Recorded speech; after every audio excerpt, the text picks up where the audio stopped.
Alrighty guys, we are finally live. My apologies for the delay. We are going to be getting started. We have a new cast of characters this week and a brand new adventure. The Ruins of Galdrheim. So, let's have a look at the cast.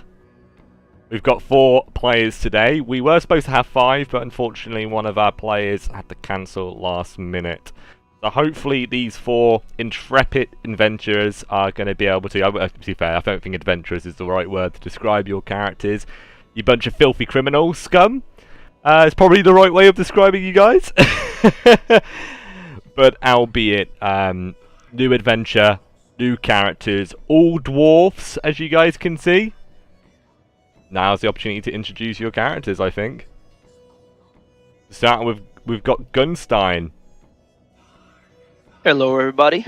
Gunstein is a fighter, which prides himself on being very personable, very persuasive, for the right reasons, of course.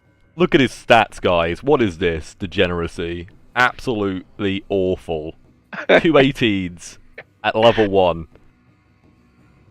We just rolled stats top to bottom and he got the jackpot, which sometimes has happened in OSR play. And good for him. Very cool. How long that lasts? Fighter, what weapons and armor are you using? I am using a great axe and a couple of hand axes, as well as a shield sometimes, and sadly just leather armor. Leather armor. Well, yeah. Nobody's going to be able to really afford better armor to start off with, right? Yeah. We are broke. We are big broke. What about you then, Hilda? Hilda is a priest. She's a little bit crazy. She's a priest of Aberfor, right? Yeah.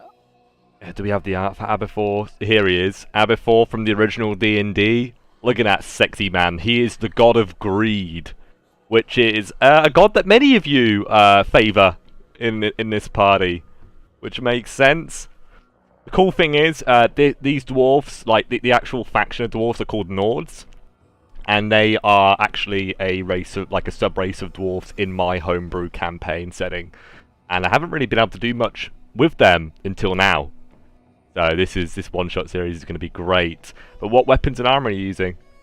Hildy has a quarterstaff and a shield, and she wears leather armor. Is a quarterstaff a one-handed versatile weapon, or is it like two-handed? I don't know. Is this a published dungeon? No, I actually made it in like 2 days, Grim. If people like it, I'm very happy to like upload it somewhere, make it available for people. But it's bigger than the Scarlet Minotaur dungeon, and I'm still working on certain parts of it. So I'm having you start off in a bit of a contained section of it today, guys, and then I think next week we'll kind of open up a bit more of the map to you guys. Yeah, I mean that's good. That's your character. Cool. We've actually got a priest this week, which is good. Well, I mean, we've had a priest every week, but we were worried, weren't we, guys, that we weren't gonna have a healer. But it all worked out today. All right, next. Two-handed. Next up, we've got Knut with the big beard. I am Knut the Wizard. I am learning the ways of magic through adventuring. I wield nothing but a dagger and my wits. And your wits. How witty are you? Quite. Quite. Very, very cool. So we've got a couple of fighter types, and we've got a spellcaster. What about Karina? She's also a wizard. She's Knut's student. In fact, she has a love for fire, and she is crazy. She's got 2 bottles of grog, and she is ready to smash. Amazing. Love it. So two wizards this time. We've actually got so much magic in this party, guys. Expect somebody to roll on that one and blow their own fucking head off. This is This is going to be really spicy, and you'll be happy to know, guys, for those of you who are watching this, we are jumping straight into the dungeon today. We're not doing any like build-up or anything. We're getting straight into the dungeon crawling, and I'm going to start things off with the introduction for this adventure, which I didn't really do last time because it wasn't my adventure, right? Actually, it was with the one we did in Karamikos, but this is one that I've properly prepared from scratch in my world, right? So it makes sense. Let's have a look. Alright, so are we ready to begin? Do we have grog mechanics? That'd be fun. I'll set that up for next week. I'm working on some like new mechanics, and I don't think you guys need to really check out the shop this week because you've already bought your gear for the first session, right? Let's make some money, then you guys can go to the shop if that makes sense. Yeah, everybody okay with that? We survive. If you survive, yeah, that's the important thing. Do any of you have a? I mean, none of you are really wearing heavy armor, right? So you haven't got disadvantage on stealth checks. So at least you've got that going for you. You've bought torches, right? Yep. Nope, I have a lantern. You have a lantern. Well, I have a spell. all right. It's gay. Alright guys, so let us begin. In the land of Nordheim, where towering mountains, deep valleys, and treacherous caves dominate the landscape, the dwarves have always been a proud and steadfast people. However, not all dwarves are honest and law-abiding citizens. In fact, some of them are notorious outlaws, thugs, and criminals who have been shunned by their own kin and forced to live in the shadows. These are 4 of them. One such group of dwarven outlaws has been given the unique opportunity to redeem themselves in the eyes of their people. Jarl Borg of Borg. Yes, he is a Jarl who's named himself after his stronghold.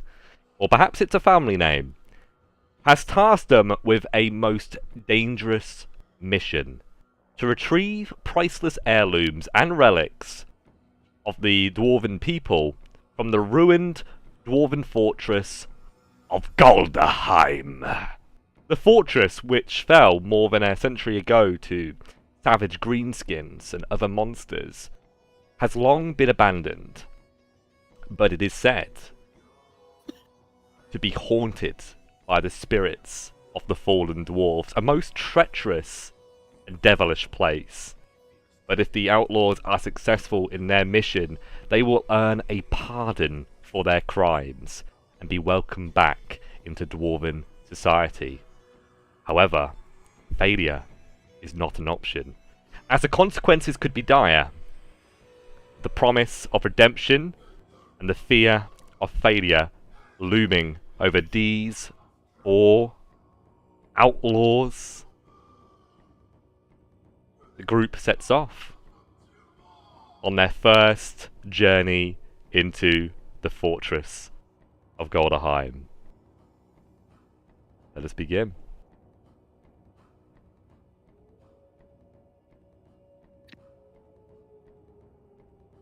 Nice and dark.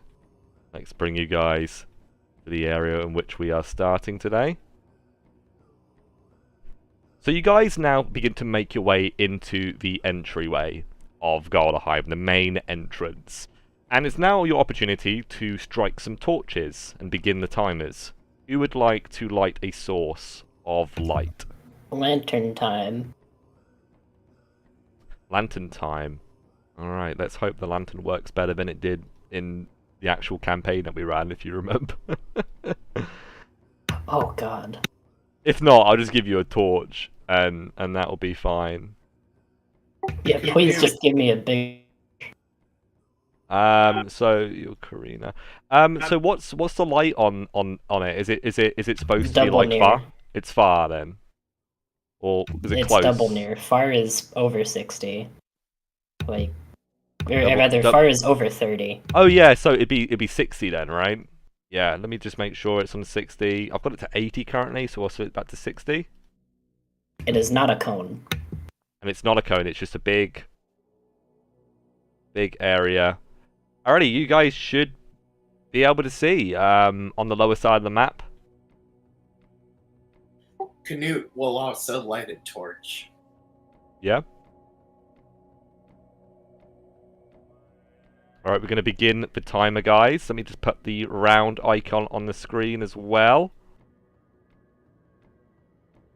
So it looks like some of you guys already rolled some initiatives. For the sake of purpose, guys, it's kind of a rule that I do for Shadowdark, but, I mean, how you guys who are watching want to do it is up to you, but I just kind of set the turn order to whoever's kind of in front, and let them kind of take point, rather than just having them roll initiative and be moving all weird, if that makes sense. It's not really that big of a deal. Alright, so you guys can see? Is everything working? Is everybody's dynamic lighting working? Yeah. Mhm. Alright, very good. So this is now round number 1. And as you make your way to the bottom of the steps, let me just put the timer in, so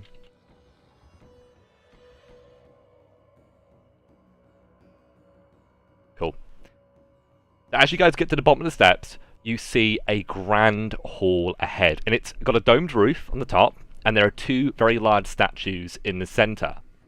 The area is actually sunk in the center, so the stairs actually kind of lead down into the central area, and the statues are of the founders of Galdrheim. 2 very impressive looking warriors, each with a crown upon their heads. They actually ruled together, which is pretty cool, right? It kind of reminds me of like the Spartan kings, if you guys know about that.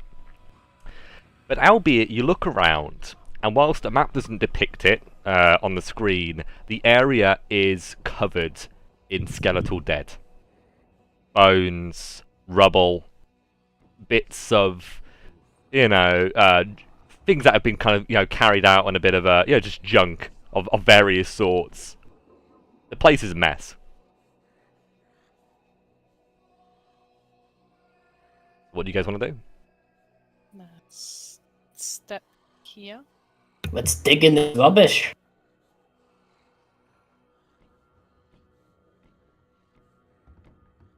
Alright, so you're all moving together on round 1, and that means that you can move up to your movement speed of 30 feet if you guys want to sort of like explore the room, and if you each want to give me like an action you'd like to do. It doesn't really matter who kind of goes first in that regard. I want to investigate this. Okay, so you can roll me an intelligence check to see what you can discern about the statue. But Canute, you're like actually wading through bones right now. And what's sad about it is that a lot of the bones are of dwarven dead. You get the impression that a great battle took place right here on these very steps. Or you don't know really much about this figure, but whoever he is, it was a very, very important and great warrior by the looks of him. I'd like to see if there's anything of value in the bones. Yeah, sure. There is a chance that you can find something from each round that you spend. So if you want to roll me a d6, you can see if you can find anything.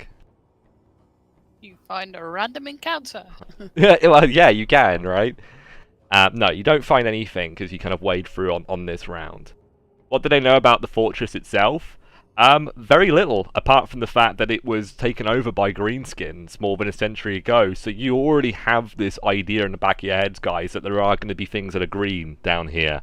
Goblins, orcs, maybe even bugbears as well.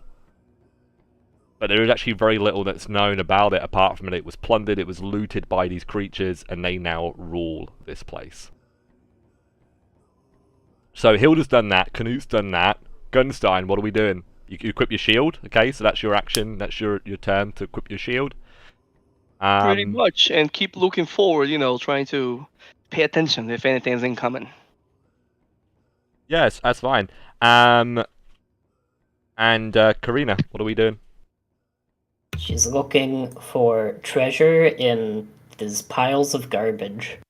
Yeah, you can roll me a check as you start trying to wade through the trash.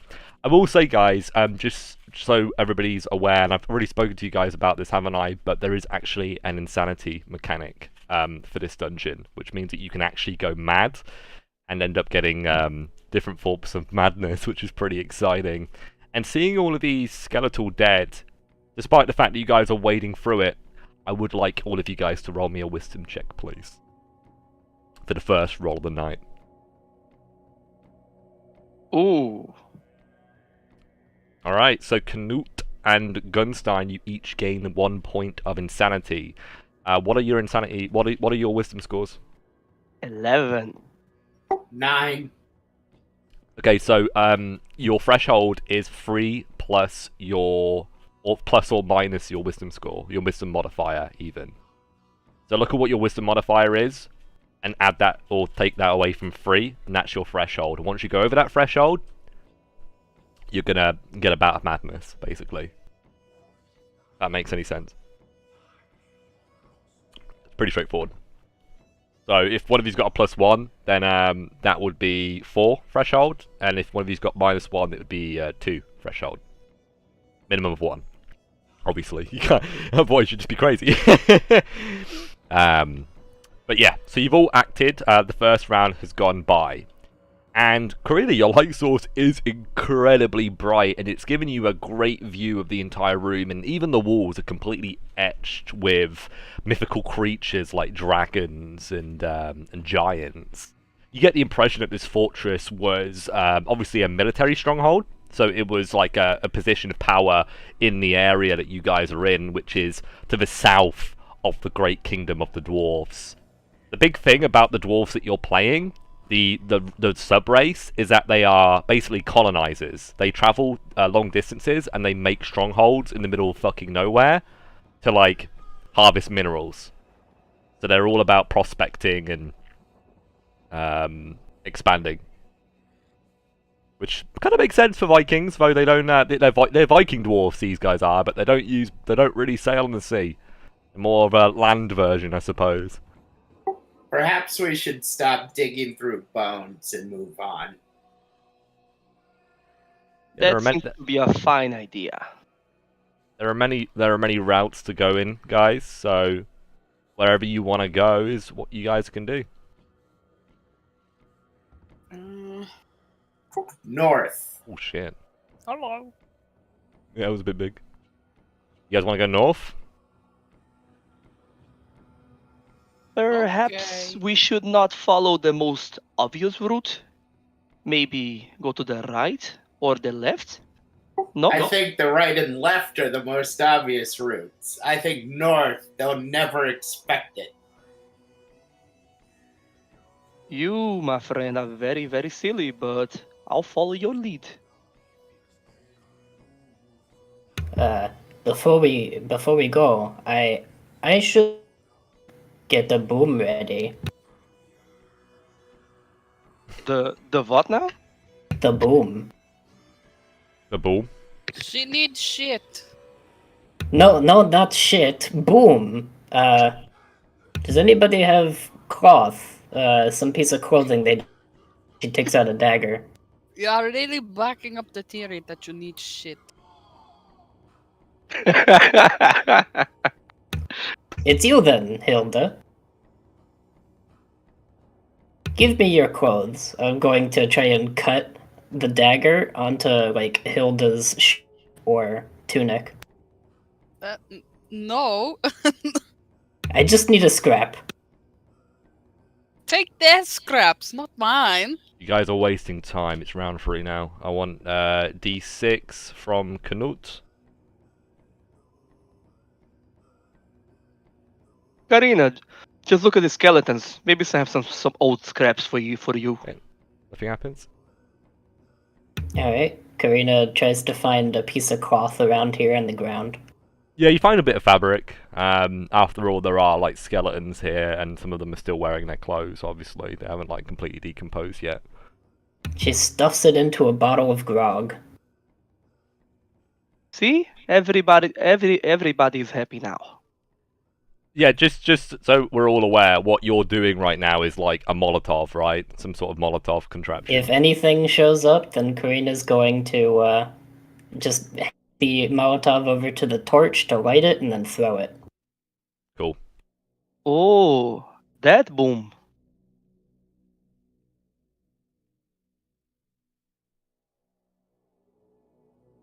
With that in mind, obviously, the light shines down the corridor.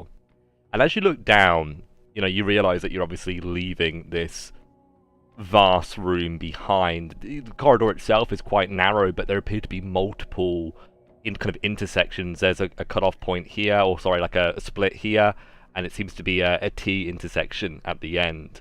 So this is, you've already realized this is quite a phenomenal place. But you see these kind of these stairs here. It's a ramp, so you get the impression that like they actually probably used to wheel wagons and carts down this ramp, because it's not actually stairs. So you get the impression you're probably going to the most central area of this keep. Does anybody have a pole? Preferably 10 feet long? I only have staff. Staff is good enough. Yeah, perhaps someone should be tapping the way for traps, pressure plates, and the like. Okay. Sort of shimmy to the front. Alright, so you shimmy to the front, and you want to roll like a perception check, a wisdom check. Is it wisdom for traps? I think it is. Yeah. Yeah, makes sense.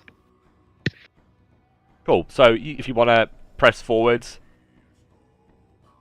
for 2 at a time, that'll do.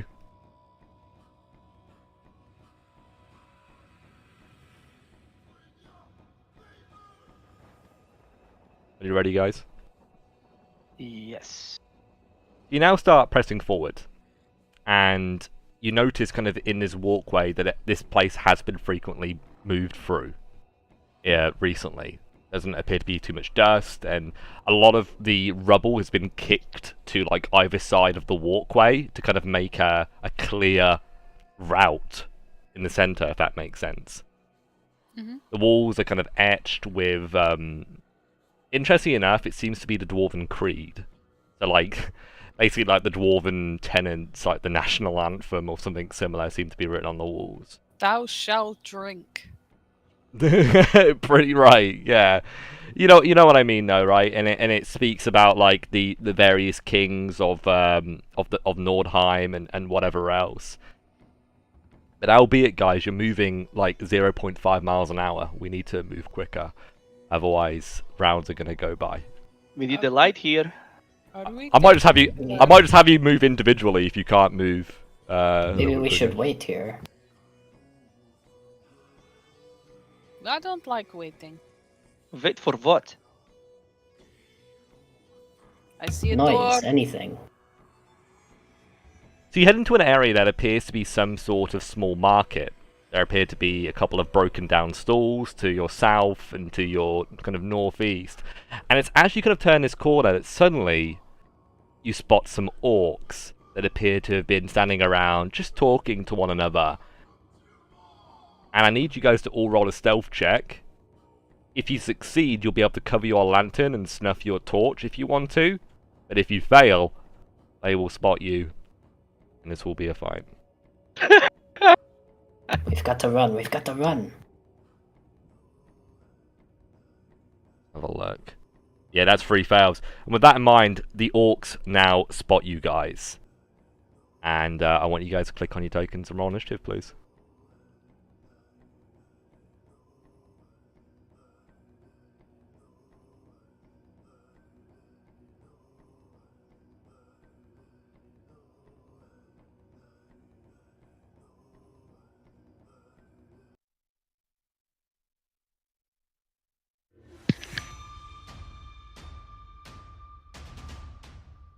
Alrighty, very good. With that in mind, the orcs now begin to roar. They draw their weapons, point towards you, and begin to charge forward. You realise right now that you've stepped into an area where there is green skin activity. You don't know if there are any more. All you can see is a couple right now. 3 in total. So Karina, you're telling them to pull back, right? Hmm? Is that what you said? Yeah. Alrighty. Well, Canute, it's your turn. It's your turn, Canute. Alright, I can see this one to my northeast. Gonna try to give him a magic missile. Rolling with advantage. Ooh. Yeah, that hits. Okay, the 18.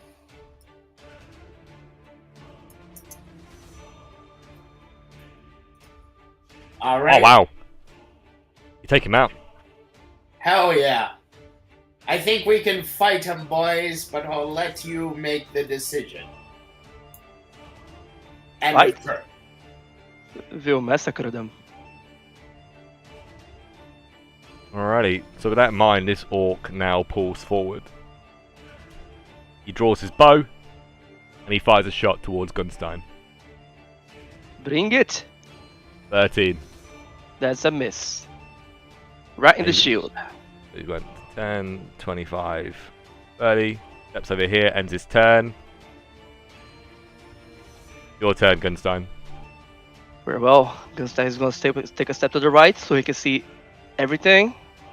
He cannot. Also, he will not fucking charge in blindly. He doesn't know how many orcs are in there, really. He only sees 2.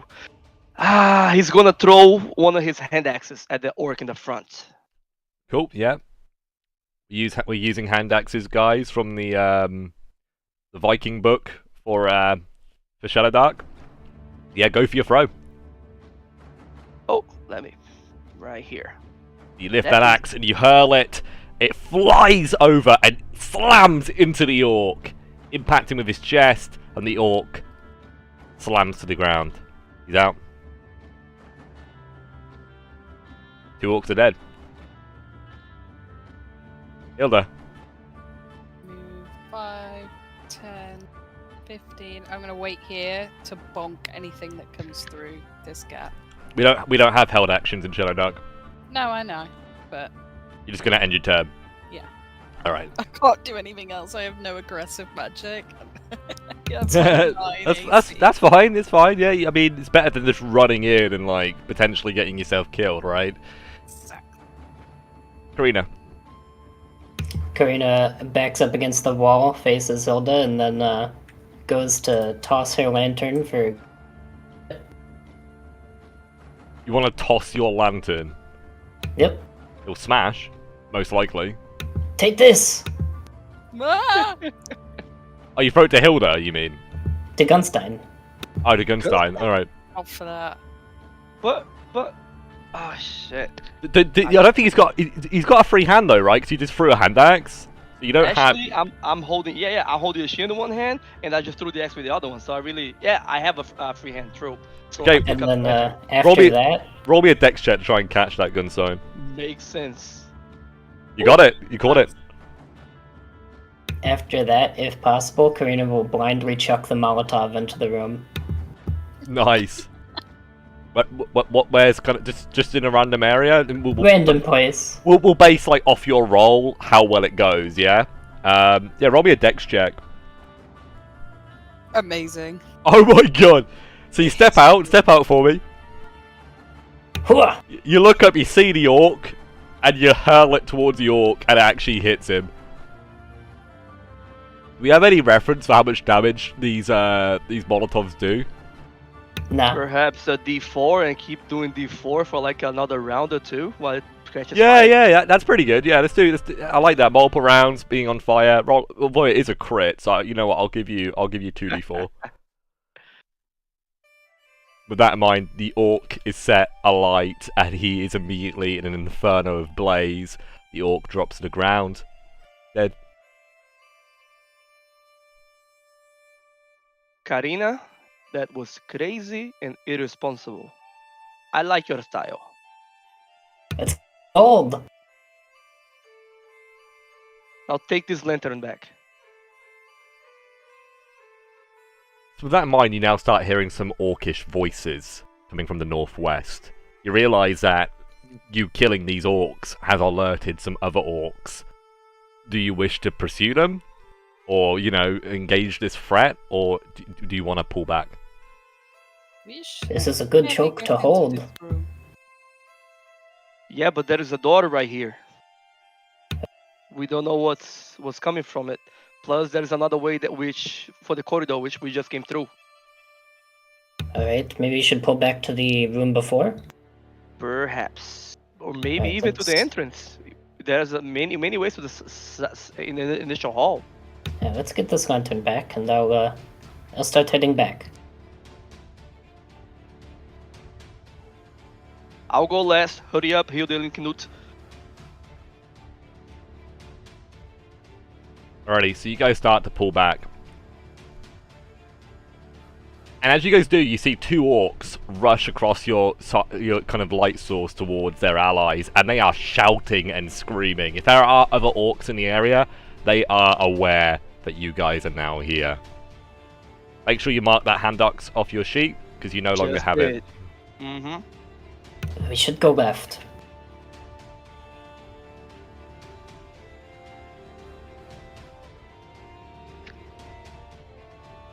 Alrighty, if you guys want to move back into the original room, that's fine.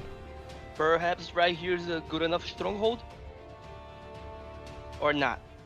No, but then any enemies could come from anywhere. We should go left. Newt's We don't gonna know that, cast though. Mage Armor. If they came from the left, if we go left, we can circle back round. Come up behind them. What if we find something else? More for the killing. Remember, guys, Shadowdark is all about getting treasure, not killing. Let's get that money. And I swear to God, guys, if you go looking for a fight, you'll get one. My character doesn't know the rules of Shadowdark. But they, assumingly, you're all criminals and outlaws that are, and you serve the god of greed. So, I mean, And I'm greedy for dead bodies. Karina, That's- stop. that's What is really that right weird. there? It's a pillar. Very well, That's a- Karina, go. That's a pillar. Alright, guys, everybody pause for a second. As you guys step into the room, can I have Hilda roll me a d6, please? And as you guys kind of look around, you see that you are coming into what appears to be looks a bit like a foyer, maybe like a chamber of some sort. It's got some pillars in the center. There appears to be a door on the far side of the room, some steps that lead up over here as well. Obviously, once you step into the room properly, you'll get a bit of a better look, but you look around and you see on the walls etches of,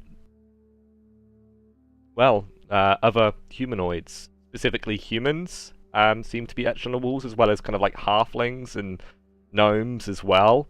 You get the impression that this section of the stronghold was used to provide housing for the other races. We would call it like the visitors district or something. Guest district. That's where you guys are currently. Look, we are at the weakling hall. I hate non-dwarves. Blech. I don't hate them. I just don't think about them. Quite a few doors in the area. 3 doors to the south. Oh, this and then room sucks. And then there's a set of stairs that kind of lead up towards the north. Grandpa Okay. always said Oh, clockwise is always better. Yeah. I And agree. Gustav- Let's open this door. Alrighty, yeah, so you go up to the door. It seems to be stuck. It needs to be pushed open. Very well.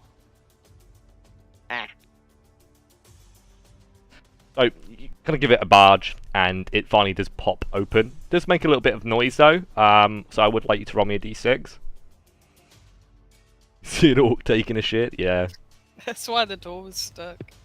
Yeah, you can open the door now. And as you pop it open, it appears to be a storage room. Seems to have a lot of cargo in here. It does appear to have been looted.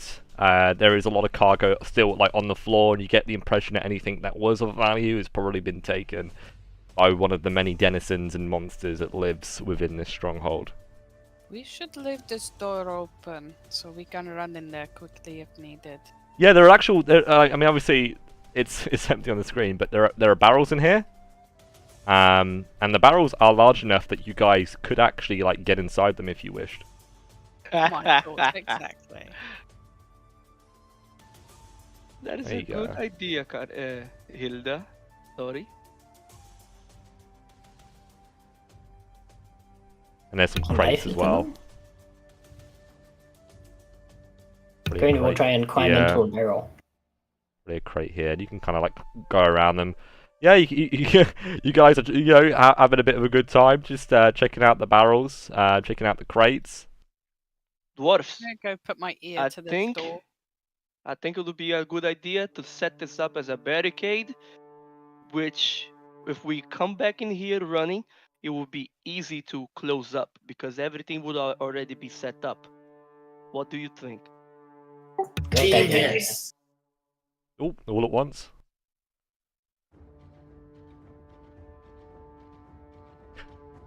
Now nobody's speaking. All at once, then no one. Well, Loki, if everybody agrees, I think we would like to try to set up like all the barrels and boxes right beside the door. So if we need to, come back running, and we can drop everything and make an instant barricade at the door with us locked in, if we need that. Yeah. I don't know. I say we leave as is, and then we run in there, jump in the barrel, and hide. That just sounds hilarious. Well, I'll It is move. definitely hilarious, but it's risky. Yeah, it's a bit risky. I'll move stuff kind of in the way, so it's a little bit easier. Assumingly, this is kind of where you would place the stuff. I'd say that does require an action from each of you to kind of do that. Those of you who are in the room. So we'll move it to round 8, and it seems Hilda has kind of moved up to the other door. And this door is actually ajar, so you can just open it if you wish. Quite a large. It's actually a double set of doors. The one that you're next to, Hilda.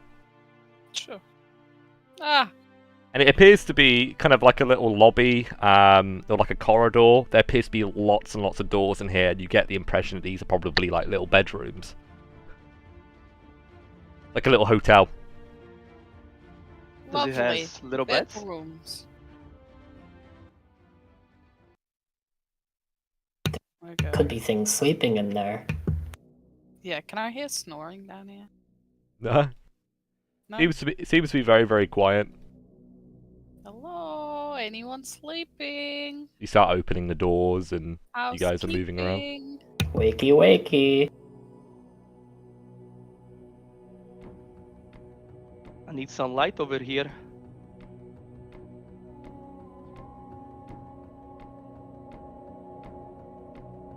Nothing. here. What is actually in these? Are there beds that Yeah. are like kept up? So Bunk there beds? are beds, but unfortunately the mattresses have all been stripped and taken, seemingly by the monsters that live in here. But there are still the bed frames, so there's a lot of wood in this area. There are some kind of like end tables as well, some little like what would they be, like little shelves as well, I suppose. And you get the impression that if you were to spend a round or two searching this area, you might find some trinkets or something of valuable. Something of value. Okay, Canute will search. What roll is that? It's just like a flat check. It's not like it's like a D6, and you guys actually, if you all want to take part, I have you guys all roll. You can each roll a D6, and you have a 3 in 6 chance of finding something. Guys, help here. I'm blind. I can't see anything. It's too dark. Very good, guys. With that in mind, you're actually starting to find some treasure. Yeah, it's very dark. Help, guys. I can't see anything. What, are you scared of the dark? Maybe. Someone please open the door. I cannot find the door. Which room are you in? I don't know. No. Oh, hello. My hero. I hate doors. Okay, so you all succeeded by the looks of it, right? You all rolled a 3 or higher. Hell yeah. Hell yeah. We level up to level 2 right now. You're the absolute boss. So there are 4 of you. Okay, I'll have one of you roll for something actually interesting on this treasure table, and we'll see if you can actually get some good gear. Who rolled a 6? Hilda did. Hilda, you can roll a D100. Oh, hell yeah. Let's see if the orcs have left something behind here. 41. It's a healing potion, I'll fucking scream. It's a golden bowl. I can eat my dinner out of that. Alrighty, so based on the rolls, this is what you guys have found.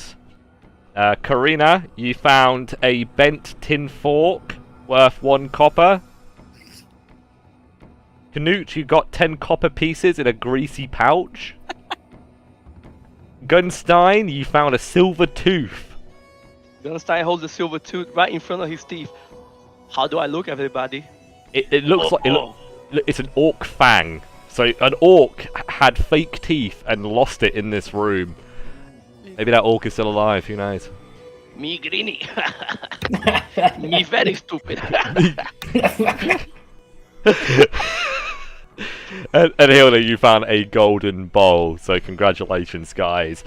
In terms of the overall loot, I'm going to give you guys each a... we'll go with an experience point each, guys. Found you? And you're all aiming for 10. Hell yeah. So after looting the room, you find that there isn't really much else in here that is of value. You could spend more time, but it would be time wasted. You are now ready to move on. And as you guys come back into this main chamber, I will have Gunstein, when he's ready, he can roll a d6. By the way, I put down as a silver fang. Is that cool?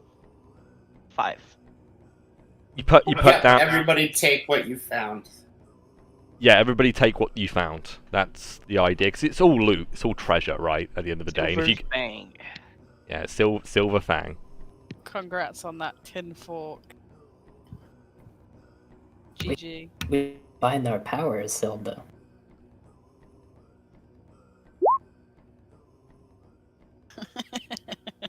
Alrighty, you guys ready to proceed?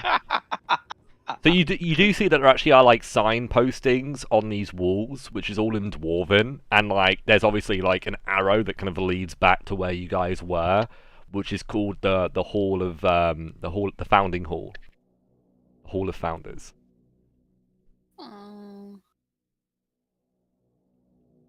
I open this door. But if you guys want to try and find out where you are, it's always worth considering using your action to roll an intelligence check to try and discern that information, because, like I said, there's signposting. This is a proper fortress, right? This is a stronghold, and the dwarves needed to be able to navigate it. Yeah, so you see there's a sign that goes to the north, and it says the temple. Temple of... it would be the main god, right? The god that you guys aren't following. Moradin? Moradin, yeah. Moradin. Cringe. Cringe. God. So this room appears to be like a small eating room. There's like a dining table. There's a bunch of broken chairs in here. You look on a table and there's some cutlery. Each piece of cutlery is worth maybe a copper each. Trash. Here, who has the bent-in fork? There's some more over here for you. Oh! Perhaps we can have some nice feast after we're done here. I'd like to combine the 1 fork pile. You want to make it 1 fork pile? Very good. Fork pile. Yeah, sure. You've now got one. You got a fork pile, and the value of this fork pile is 16 coppers. Karina, perhaps you could convert the fork pile into homemade caltrops? Yes, these are my bent caltrops, and she'll start bending forks. Amazing. Alrighty, so the two of you are kind of outside just pacing, waiting to kind of move on. You see there's a corridor that kind of leads to the north. Seems to be some like a door or a set of doors over here. Whenever you guys are ready. Which way, guys? Let's go to the Temple of Moradin. And you can see the doors to your right have like Moradin's like face literally etched onto them. So if you go through these doors, that will lead you straight to it. Alright. Hilda, you're not a follower of Moradin, are you? No. I knew you were not cringe. The door seems to be very heavy. It's a very heavy set of like iron doors. Doesn't appear to be locked. You haven't really come across many locked doors yet, which is good. I guess the idea is that the orcs were kind of the dwarves were in a bit of a hurry trying to leave this place, right? Gunstein, open the door. Yeah, if you want to give it a strength check, try and push it open. Of course. And if you succeed, you'll be able to push it open without any issues. If you fail, you won't be able to, and you'll make a lot of noise. Let me deftly pick this lock, yes? Yep. As it pushes. You push on the door, and it opens. Very good. Oh, And you can look. there are some steps that kind of lead up, and there seems to be a door at the end of the corridor. And the walls are beautifully illustrated, right? Depicting a dwarf slaying a dragon. But the door that you finally come to, it seems to be slightly ajar. All it needs to be is pushed open, guys. Perhaps we should peek in too late. As she just opens the door. For peeking. So you step into the room, and what you guys see is a small shrine. After all, the stronghold, whilst large, probably wouldn't have a very large population. And the dwarves aren't really ones to have, like, mass or anything like that, where all the dwarves come together and sing Kumbaya, right? But you look around, and you can see that there's an altar. There's a couple of braziers on, flanking the altar. But apart from that, the room is pretty bare. You get the impression that there was once a very large rug in the center of this room, but it's obviously been stripped and moved. You can tell that because the level of dust in certain parts of the room is different from the center. But with that in mind, I will say that on the altar itself are several skulls of dwarves that have been left. How quiet is this room? It is pretty quiet, I would say. Alright, putting her ear to the wall, what would Karina hear? Do you want to roll me a check for that? If you insist. Yep. So you put your ear to that wall. You don't hear anything. There's no draft. Nothing really No strikes orcs? you. No what? No what? Did you say? Orc noises, like the orcs to the No. the east. No, you don't hear any orcs. You get the impression that the walls are very thick. Hilda, what kind of shrine is this?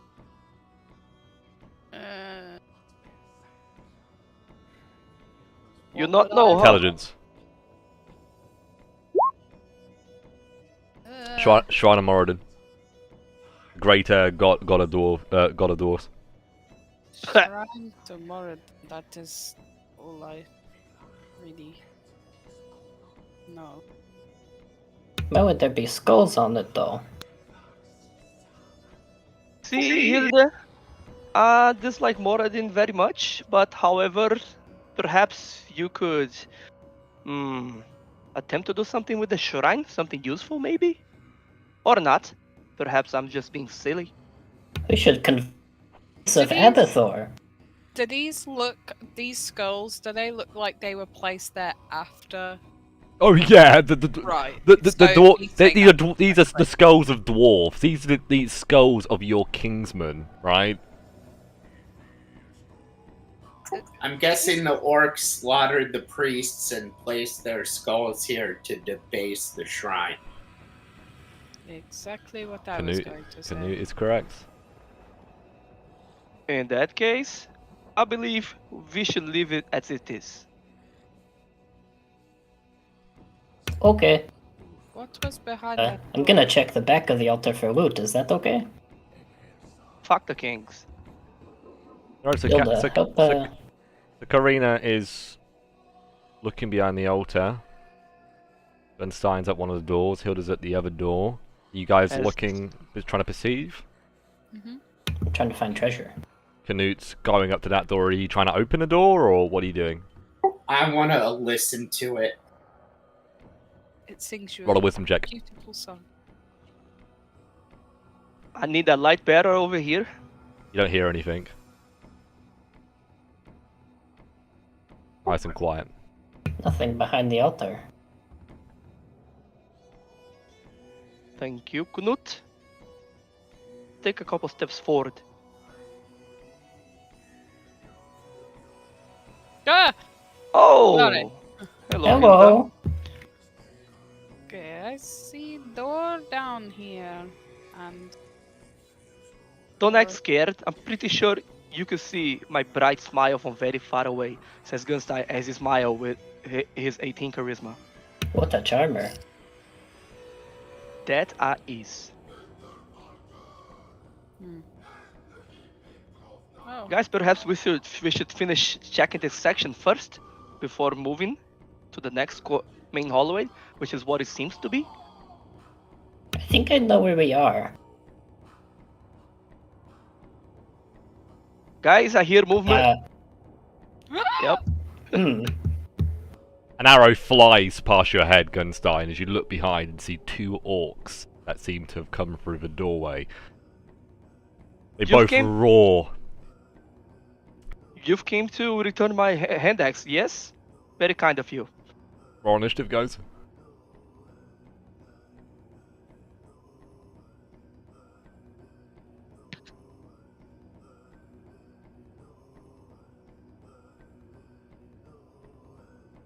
Alrighty. Canute's got the initiative. Again. Again. The fat dwarf with the big beard's got the initiative. Great. What do you want to do, Canute? I'm going to cast Protection from Evil on Gunstein. Very good. Go for it. Oh, Hell yeah. Ooh. So you get to double a numerical number on this check. So you can make it last longer. I think you could also make it so it can affect more people as well. It is a focus spell, so I don't think the longer thing would work. Oh, is it focus? Is it Yes. focus spell? Then look at the numerical side of it, and you can duplicate it. I don't know if there's like a rule for me giving you like an additional effect, but There is no numerical thing to protection from evil. The only numerical thing I see is targets, so perhaps Targets, like Loki, yeah. you could give someone else. Yes, you could do yourself. Okay, Gunstein and Canute have Protection from Evil. End of turn. Very, very good, guys. GG. Natural 20 in the house. Good start. So you're both now protected by the dwarven gods. He does, yes. Hell yeah. Actually, no, I'm not gonna do that anymore. The nat 20 luck points, because there is a lot of mechanics that give luck points too, like bless. I'm just gonna try and give you guys luck points more, and be a little bit more like, you know, loosey goosey with them if I can. But yeah, no luck points from nat 20s anymore. Cool. At least for this. Anyway, that's the end of your turn. One of the orcs now charges forward.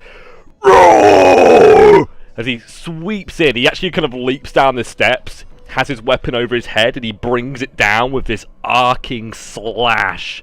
And you try and bring up that shield to block it. And are you going to be able to do it? That's the question. 15. He hits you, and you take 5 points of damage. Doesn't he have a disadvantage though?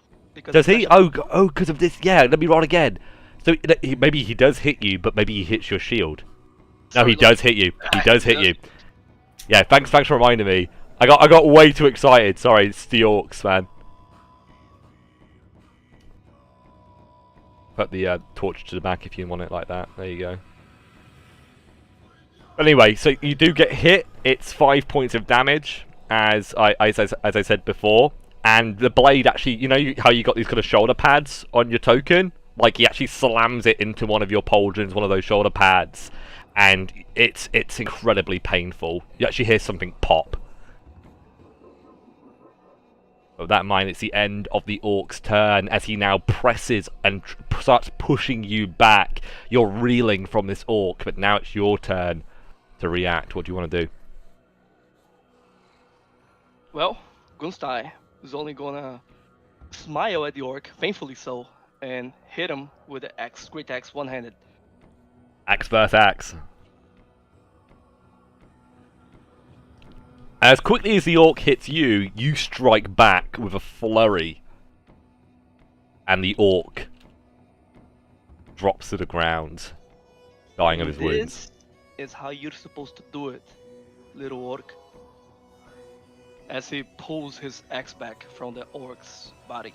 So Karina, you can see, like, as you kind of look over, that obviously what's happened with Gunstein has happened. I don't think you guys can actually see the Orc up here right now. At least not from your position. Actually, I guess you can. If he was able to see you guys, I think you can probably see him. You can probably only see the upper... Right? Pardon? He's like upstairs, right? He's like Yeah. over us? Yeah. So Karina, it is your turn. Karina is going to kind of wave her hands and shoot a magic missile at this Orc. Go for it. So it's okay. I can raise the volume of players. So 13. 3 damage. 30. It's like a hit spell, right? Or not? Is it just Nope. an automatic hit? Automatic. Automatic hit. Okay, cool. So that takes 3. That's 3 points of damage because you succeeded on the spell. Ooh, Very, very good. fireworks. Fireworks shoot past your head and hits the Orc. The Orc is now reeling, panicked by the explosive magical energy of Karina, as Karina now takes a step back and ends a Hilda. turn. Gunstein, he's... Mike's cutting out, dude. York presses forward. He fires a shot at Gunstein to finish him off. He misses. That's not even with disadvantage. I'll roll again. Yeah, 6 out of 3. And now pulls back and flees. With that in mind, as he's running away, you hear the slam of the door, as if he's rushed back through the door and shut it behind him. But one of the Orcs is dead at your feet, Gunstein, and unless you would like to pursue the Orc, combat is over. Yeah, Gunstein is good. He's gonna try to find more weapons at the Orc that he just killed. Cool, so yeah, the Orc had a bow and a war axe. A war axe. How does that work? It's what a great axe, right? Oh, I see. He has some trash. Help yourselves. As he moves out of the way. I gonna try him down here, and I will cast Cure Wounds on Gunstein. Thank you, Hilda. So much. That succeeds. You can roll. It's a D6. I'm pretty certain. Yeah, it's At your level, yeah. equal to half your level rounded down, and you're level 1, so that means 0.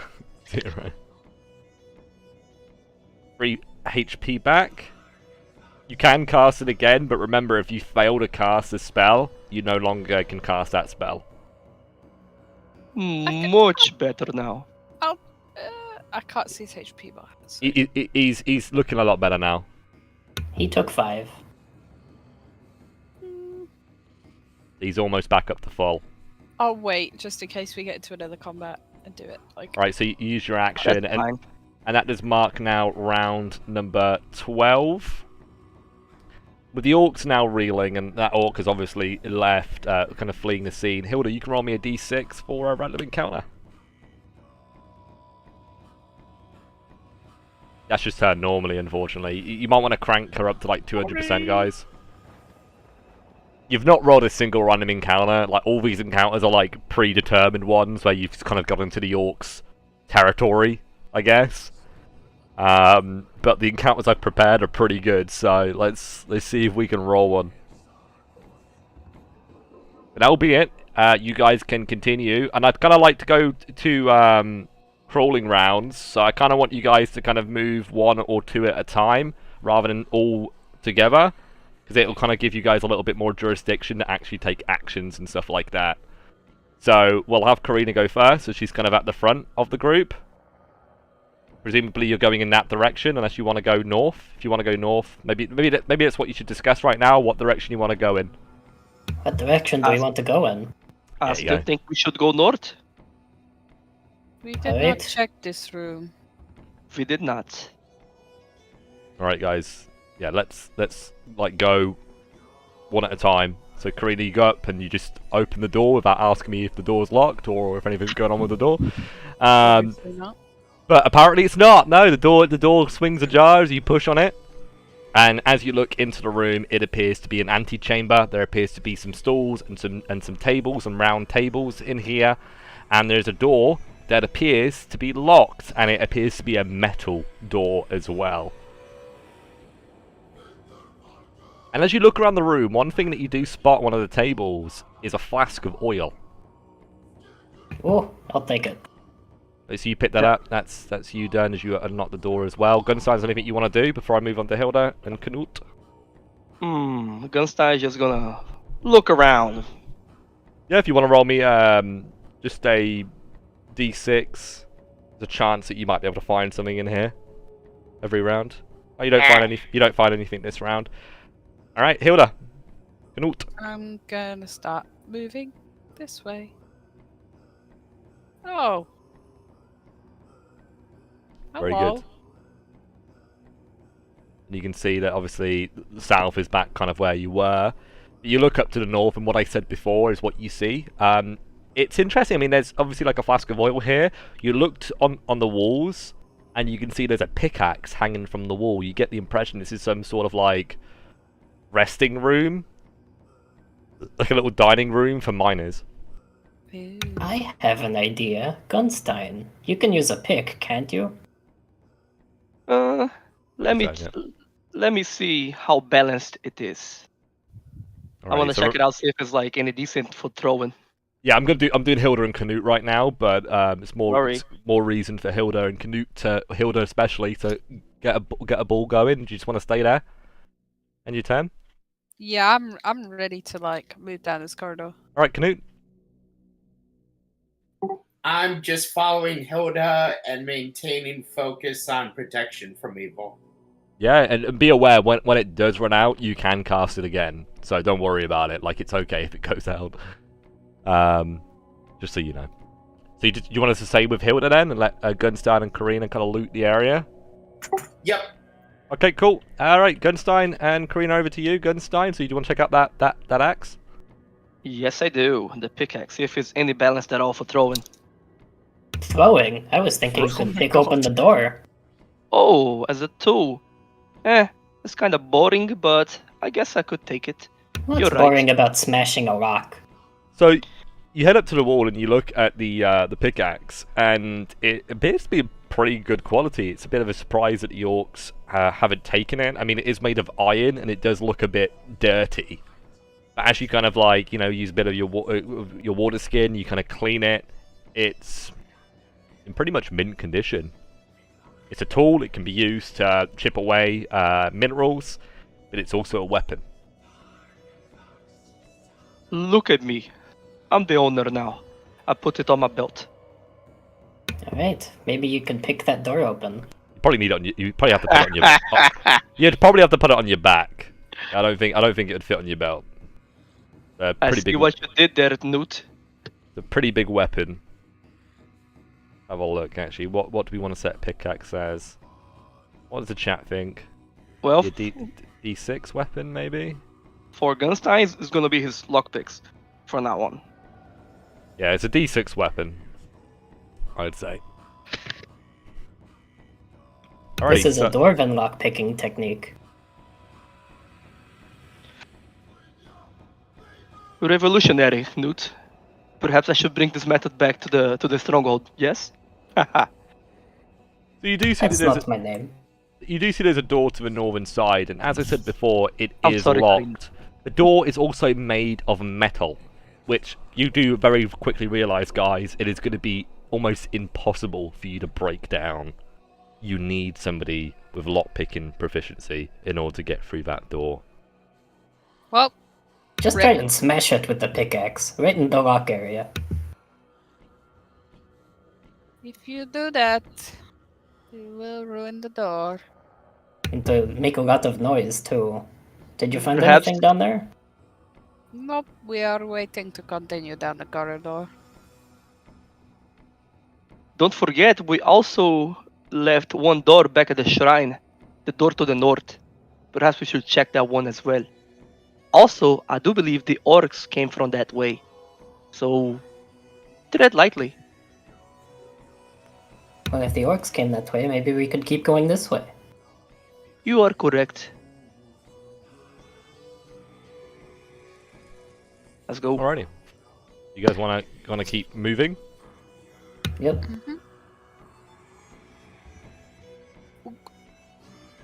Alright. You guys are moving very deep into the stronghold at this point.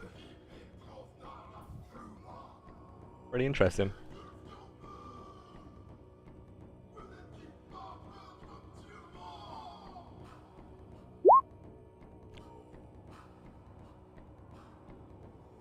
Hey, Alrighty. hey, they're going the other way. We should go there and follow them. We probably should follow them. Yes. Yeah, probably.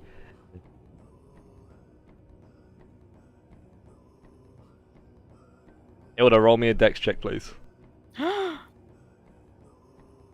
Ooh. You see a tripwire on the ground, and you just manage to step over it before you set it off. Be Uh, careful. You look above your head, there's actually a net, and the net is like attached to the ceiling, and there's a bunch of rocks and like sharp pieces of metal that have been kind of left in this net. If you had sprung the tripwire, it would have fallen, and all of that stuff would have landed on you. Be careful. There is tripwire here. Oh, this is great. We could use this to kill those orcs. If they do not know about Maybe. it, yes. Just be careful not to step in it. Is it like dwarf height or like orcs making a trap with like No, it's for feet, right? It's a tripwire. so So it's just kind of low anyway. yeah, but the string goes up the wall and above you. So the idea is if you were to like trip over it, you would break it from where it is, and it would unravel all the string above, and that would cause the net to most likely, you know, set off the trap. That makes sense. Mm-hmm. Alright, Yeah, I was tread more carefully. thinking, does it look like it's been made by orcs with dwarves in mind, or Oh, like... okay. So yeah, that's a good question. Roll me intelligence check for that. Yeah, this looks like it's been made by orcs. Cool. I mean, the actual like roof of this, you would need to be quite tall to be able to do that. Yeah. And dwarfs couldn't really do it effectively unless they were standing on each other's shoulders. Yeah, that's what I was thinking. Like, is it hanging low enough that like dwarves could have reached it? But yeah. I will say the room ahead looks to be an absolute mess, and by that I mean it appears to be covered in this kind of black liquid, almost looks like tar. That's just all over the floor. Huh. Does it look like your grog, Karina? I don't Oh, think shit. so. Takes big Looks like steps shit. over. Do you think it's flammable?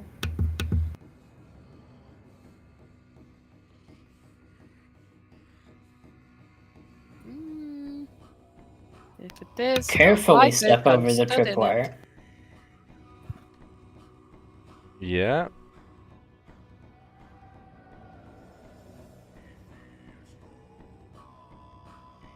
Okay, cool.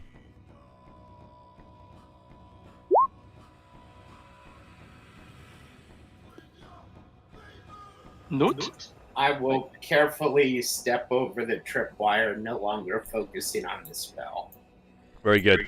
And as you guys kind of step into the tar, you feel it coalescing and moving around your feet. Oh, It's very, very strange, and you all kind of like stop, like freeze in place, realizing this. What do you guys want to do? Hilda, perhaps you Does should have it told us continue how it out of the felt room? before we stepped in it too. perhaps I didn't feel it moving until you stepped on it. Is it in this hallway? I guess No, it is my fault. it is specifically in the room that you guys are in. I move this way. I do need you to roll me a stealth check each, if you want to move through this room at this point. That all successes? We need a fourth success. We're missing one. We're missing Canute. Sorry, my macros are weird. I can't see my decks. I think I know what to do. Okay, here we go. You all succeed, and that means that you appear to be safe. If you guys want to leave the room, you can. I don't like this weird squishy floor. There is a door over there though. Might as well check it out, no? I No. don't want to stand Squishy on the floor. squishy Oh. floor. Let's go, gun. Oh, oh. That's Right. good, Oh Newt. no. If the ladies can pause for a second, whilst the gents are just. I said pause. I said pause, like where you were. When the guys kind of go over there.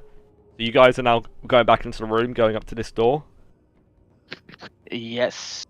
What kind of Alrighty. door is it?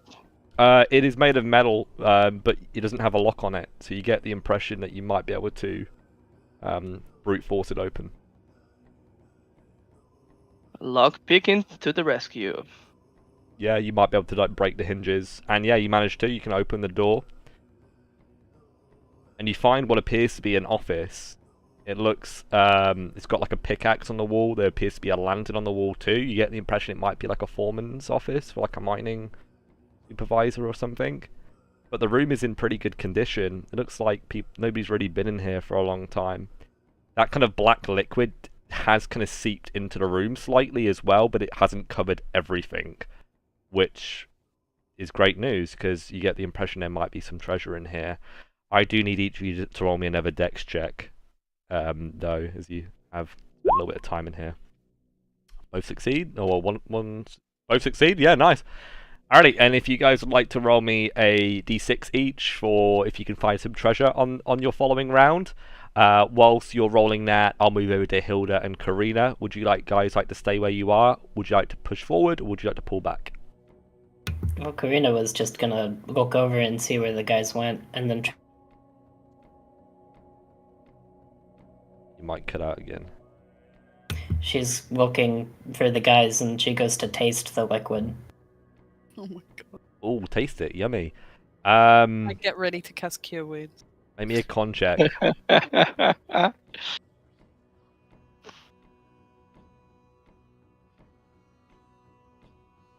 So, with that in mind, it smells very acidic, and it appears to taste like that too.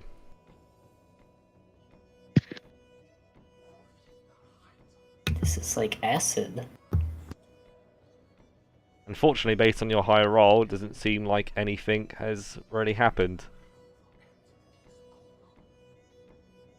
But you guys, one of you rolled a 4. Very good. If you'd like to roll me a D100, please, Gunstein. Looks like you found some go. treasure. Is it the same number as last time? I don't know. Maybe. Maybe it's another golden bowl. If it is, I'll have it be something different. Because I'll have it be something nearby. Because it doesn't really make sense that there'll be a golden bowl here anyway. Wow, that was 41. Oh, I see. Goddamn weighted dice. Yeah, we'll go with this. So you find a bag of 10 silver spikes. Hmm. They're worth 2 gold pieces each. That's an additional experience point for each of you guys. Woo! Oh. So, Loki, I assume with a 1 I didn't find any treasure, but I'd like to take the somewhat valuable mundane items. You said there's a lantern and a pickaxe. Is there Yeah. anything like torches, daggers, anything like that I could take? Nope. And the lantern doesn't have any oil, but it is a lantern, so you can always pick that up, and that is assumedly worth something. You want to pick up the lantern? Yep, taking the lantern. Alrighty. Dwarves. Lanterns and torches go out. Very good. Yeah. So Yeah. the lantern and the torch now go out, guys, and you're now in darkness. I cast Relight it. light. Yeah, You wanna perhaps we should not be making fire on top of the star. Just Hmm. light spell is good enough. Mm-hmm.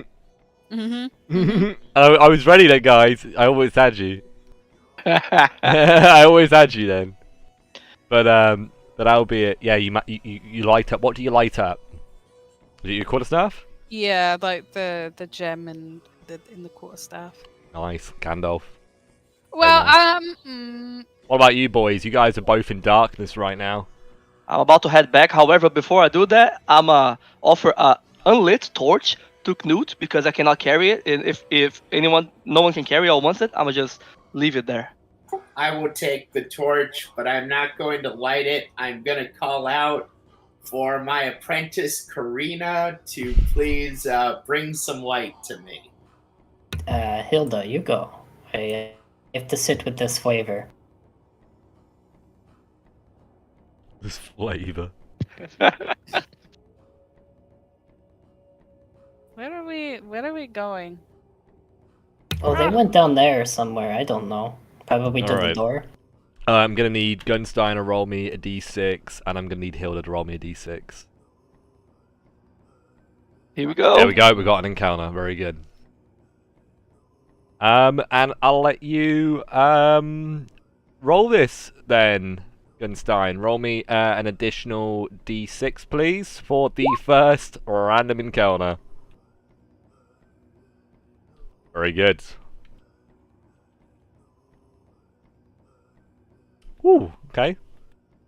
Could have rolled 12, but I rolled 2, so you two will do just fine. Actually, they're already okay. Yeah, never mind. Doesn't matter who, just bring some light over here, please. Preferably not fire. Okay, I need a couple of checks for this. Let me quickly have you guys roll for that. Can I have a d6, please, for how far they are away? Close. Not that far, apparently. Nice. And we'll go with what their activity is as well, because I don't think they're aware of what you're doing here. So then a 2d6, please, for the activity. That's an 8er. Oh, okay. And with that in mind, I don't even think we need to really roll the reaction at this point. You guys are... This is one of those factions that just doesn't... You don't really have an opportunity at just chatting with.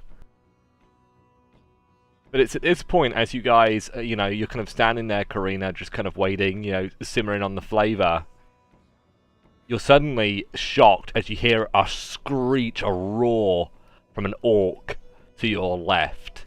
And you all hear that roar, right? And Hilda, you kind of snap around and see this orc standing there.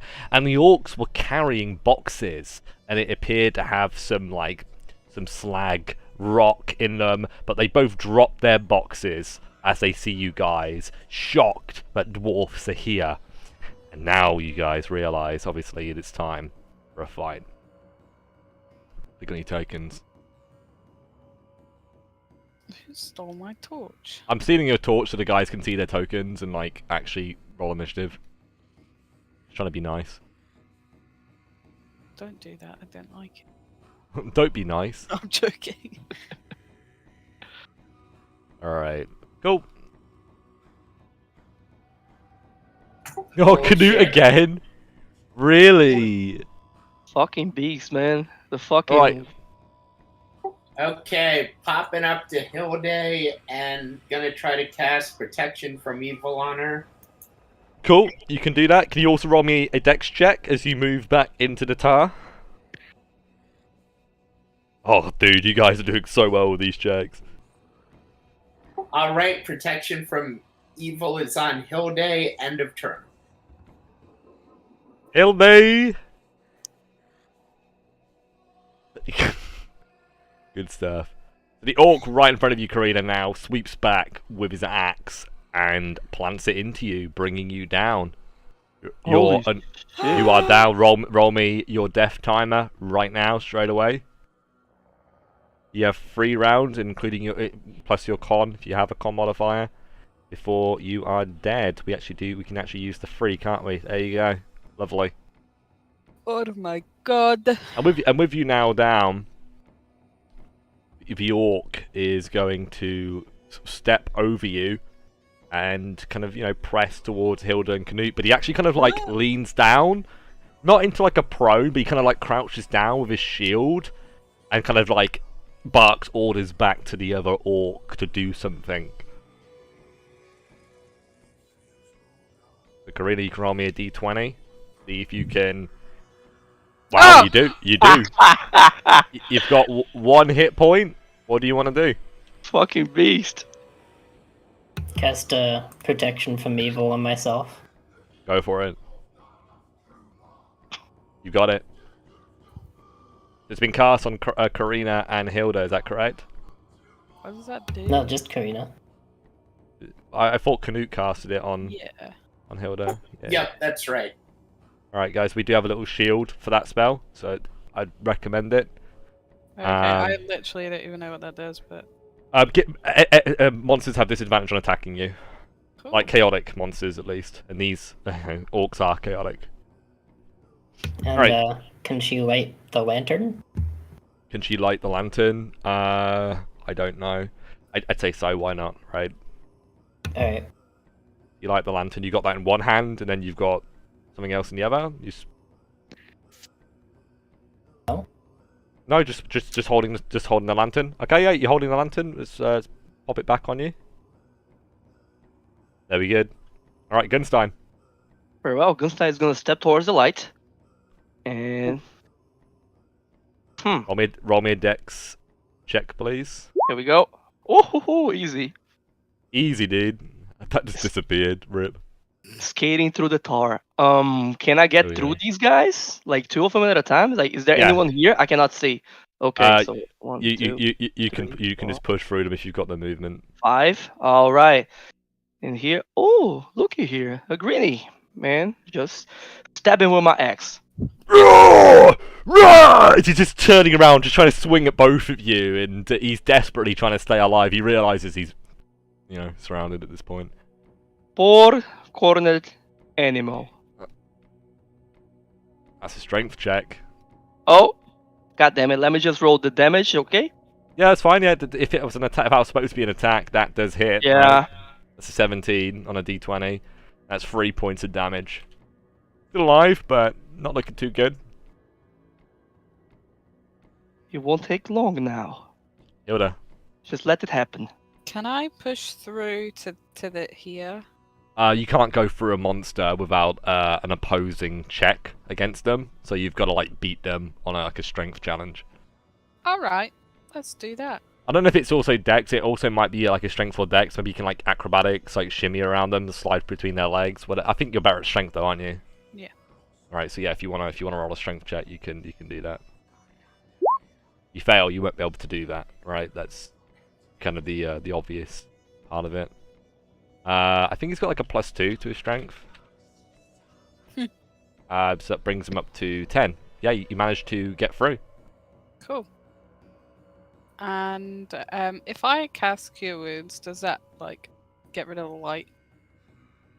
No. No, it won't. No? Cool. I cast Cure Wounds on Karina. Just with your free hand, you put on Karina's shoulder and go for a heal. Let's see if you can succeed or fail. You Pop it succeed. easy, man. You're doing really well today. You guys are just... None of your spells are gone yet. That's 3 hit points. You're back up to full. Fuck And yeah.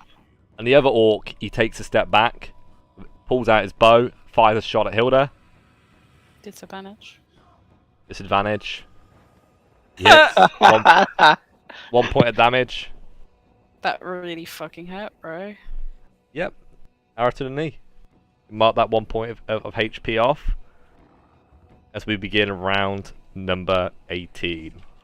You know, no other random encounters can be you know, brought in whilst you guys are currently in an encounter, but it can happen after, you know, based on what round it is. And Canute, it's now your turn. You are still in the tar, so I will need another dex check from you. That's still a success. You guys only fail if you roll an 8 or less. Alright. Oh, holy crap. Well, I guess I'm staying in the tar. I'm gonna try to cast Magic Missile at the guy just past Goonstein. Alright, fail. That fails. No more Magic Missile. I spoke too soon, didn't I? I jinxed it. Sorry.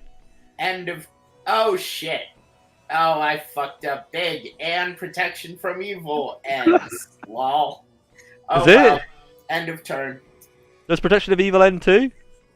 Well, he would have to roll a check with it. You'd have to roll a check for that, because you roll your missile with advantage, right? So then 2 9s where your advantage roll, is that correct? Yeah, that's right. Okay, rolling for Protection from Evil. That's gone too, right? So, yeah, yeesh. Oh, it's not gone, it just ends. Well, yeah, it ends, exactly. Yeah, that's what I mean. That's what I meant, sorry. Cool. End of turn.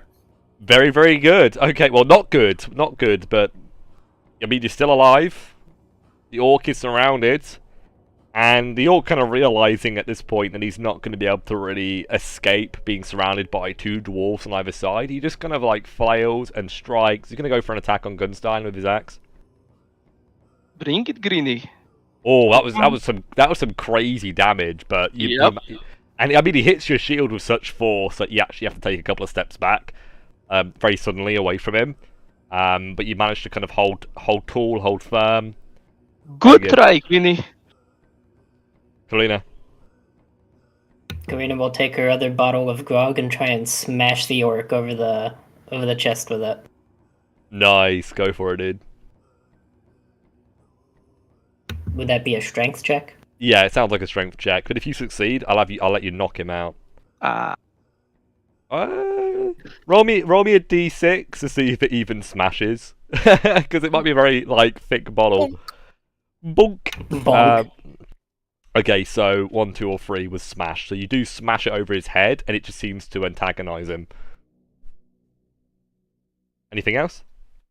Nope. I will say, with it being smashed on him, that liquid has now covered him, so he is flammable. But it is Gunstein's turn.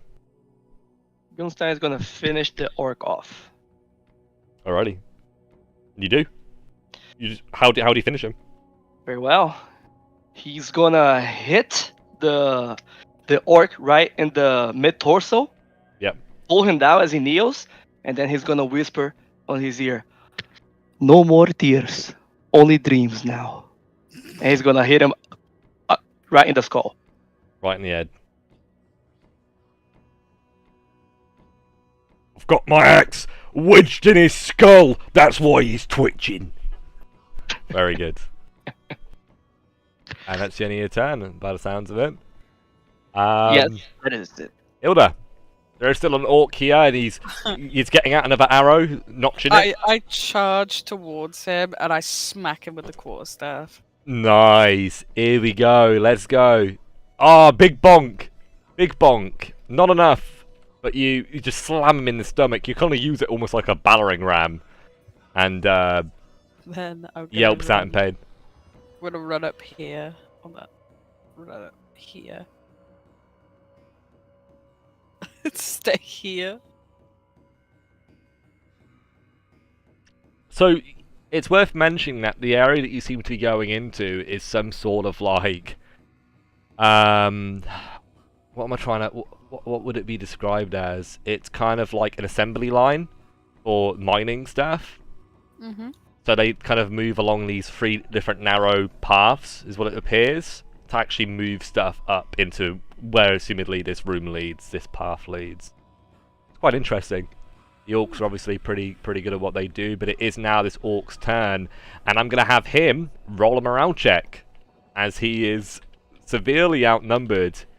The orc is incredibly brave, fearless, in spite of what you guys have done, and he's now going to step around. He's going to come here. He's going to fire a shot. Hilda? No. It misses. And he's now going to pull to the north. That's my AC. Is it your AC? You take 2 points of damage. You put 1, 2, 3, 4, 5, 6. So he is pulling back, but it's not like a full retreat, like him scrambling and screaming. It's more like a tactical retreat where he's trying to get a better position and attack you guys as you advance, if that makes sense. Where is Canute? Canute is still in the tar. Roll me a dex check. And it's a fail. As suddenly the tar comes to life. And you guys see a large black jelly in this room. Oh, hell. I'm gonna... Obviously, it is your turn, so you do get to act. Run! But I am going to roll quickly for the jelly's initiative to see if it would actually beat yours, if it can roll a natural 20 and go straight away. Nope, it won't, so it's got initiative 10. Okay. I am gonna get the hell out of here, and I advise that you guys do the same. Dashing down the hall. Very good, that's your turn done. The orc is dead. Karina?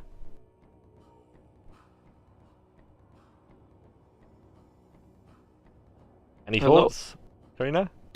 I've got to roll a check. Nope. Ooh. Protection from evil ends. Okay.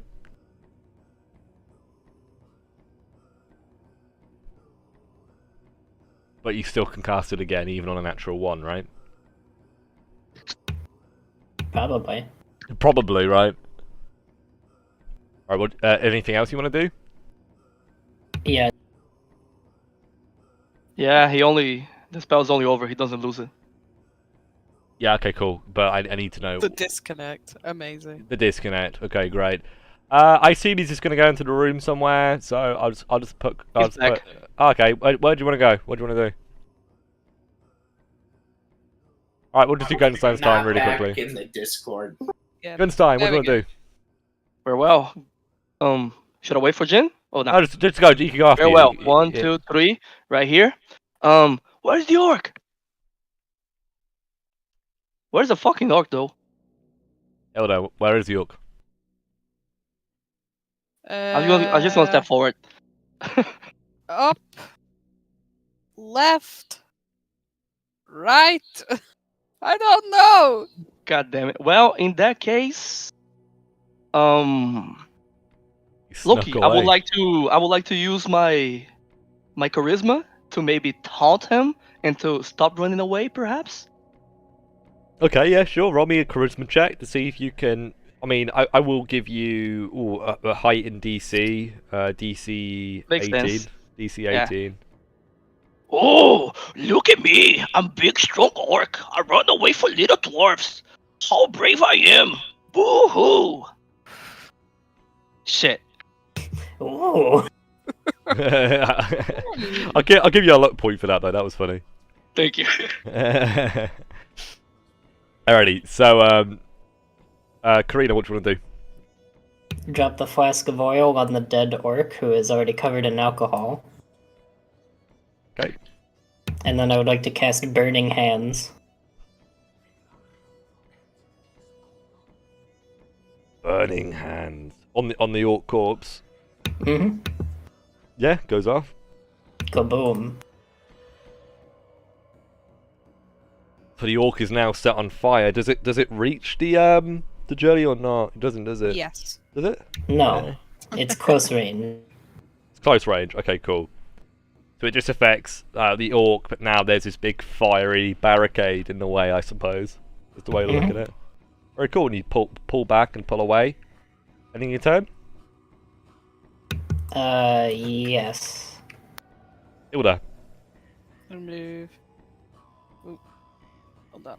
I'll move 5, 10, 15 in the direction I thought I saw the orc go. 20. 25, 30. I see you. I'm gonna roll another morale check for the orc. Still a success. He steps out, fires a shot at you. 8. That misses. Oh, thank God, because that was a big bit of damage. Big dommage. It's worth mentioning, guys, just so you're aware, we are using the enduring wounds system for this. So if you do take a really nasty hit from a monster, well, I mean, look what can happen to your character. You can have a fucking heart attack. Wow. It's pretty sick, isn't it? Honestly, I loved it. I love this enduring wounds thing. Oh, give me lop, please. You lose a limb. Yeah. Get pegged like for next session. I mean, it can happen, totally. Definitely recommend any of you guys who are watching, who, want to run Shadowdark, use the enduring wounds if you like that bit of gritty gaming. And, Shadowdark is about the grit. I mean, obviously it hasn't been that gritty so far. The player's been quite fortunate. That's just good luck for them, really, that they've been able to avoid a lot of the more deadly encounters. Anyway, the Orc fires his shot, and he's now going to pull back. So that's 5, 10, 15, 20, 25, 30. And it's now round 20. So you guys are just going like toe to toe with this one orc at this point, who is just not giving up. He's tenacious, and I mean, orcs have always been like that. I will say though, you do realise that you do need to kill this orc quickly, and the reason why is because he's now shouting and screaming for help. And that means that, you know what, I'm going to roll right now. If I roll a 1, reinforcements are going to arrive. 3. Start next turn, I'll do the same. That makes sense, guys? Nice little mechanic. Adds a bit of drama and tension. But Canute, it's your turn. You're already straight off, aren't you? You're off, running towards the shouting and screaming. Well, didn't find him. I guess I'll just keep going. You can get there. Yeah, that's your movement. If you want to dash, you can dash, but then that's your action. Yeah, I'm gonna dash. Just trying to figure out what the hell is going on. I do want to say he was so close. So Yeah, I you can feel like I'm standing next to somebody, but they don't have a light, so I can't even tell what's going on. Yeah. Oh. You know what? You come around the corner and you see this big towering shadow next to you of this massive orc. He's about 6 feet tall. Oh boy. You know what? I will duck back a little bit then and say, "Oof, this is not a good situation." And Let's have a look at see if you had the movement to do that. Yeah, you did. Okay, good. Very good. If you had just gone 1 to the left. Alright, Gunstein. Very well, Gunstein. So, Orc went away. Another Orc is right there around the corner, right? He's near Canute, apparently. What you can hear. 3, 4, 5, 6. That's and your movement, yeah. That's my movement. Can I just pull Knut back so he's not on my way between me and the Orc? If you want to grab Canute and like drag him behind you, I'm very happy to allow that, yeah. Yeah, that's it. Yeah, I'd allow that as an action. Like, repositioning your allies is pretty useful. All You right. kinda... Get over here. So actually, what I'll do is we'll do like a swapsies rather than like you dragging him back. So I think that sounds a bit weird. You just kind of swap places with him. All right, I'm cool with that. And you're now kind of standing in front of him. The jelly ain't really doing much anymore. Bless it. We can get rid of it from the initiative. All right, yeah. Karina is rushing forwards. What do you want to do, Karina? Anything else? No, just moved Hilda. Alright, Hilda. I'm gonna move. Remember, the Orc's going to have another opportunity to bring reinforcements here. after your turn. 10, 15, 20, 25. Burley, the orc roars in your face as you come around the corner and go for a bonk. Is it going to hit? It won't. There you go, I'm giving you a bit of help. Because you're obviously having a bit of a struggle cuddle. 11. It doesn't, no. He brings the shield up, and with that in mind, I'll roll a d6. Oh, I thought it was the orc hitting her. Shit, I wish it hit. The orc's turn, and the orc now brings up his axe and goes to finish off Hilda. Oh, thank God, right. You actually managed to knock his weapon away with your quarterstaff, but it's very hard to do that, right? And you find yourself now on the precipice of actually being knocked down, being taken out, being killed. Right now, you need help before this orc finishes you off. Yeah, she just rushed past your left and straight into the fight with the orc. Knut. Alright, pop up here. Okay, I can see him. I'm gonna try to cast sleep on him. Ah, fuck. That is actually we've actually got something on the table. Holy shit. This is like the first time this has happened. It's the first time. Because we haven't really had a lot of wizards, have we, to be honest? D20, oh, D12 on the wizard mishap tier one. Is it a D12? Yeah. Wait, no. Hold on. Let's have a look. Alright guys, are you ready in the chat? We're gonna be using that table. Where is it? Wizard mishaps, correct? D12? Yeah, it's a D12, you're right. That is a Okay. first. Ooh! Explosion! You take 1d8 damage as the spell goes off in your face. Roll it. Holy shit. Oh my god. You take maximum damage as you just basically explode. And you know what? I want you to roll me an injury as well from that to mark the first mishap. Roll me a d20. Actually, what does it say? Oh wait, no, it says that character must pass a DC 12 con check or roll. Yeah, roll a con check then. Roll a con check. DC 12. If you succeed, I won't have you take an enduring wound. Okay, you will. Roll me a d20. Oh, that's so sad. 14. Oh, never mind. It's all good. You're all good. All right.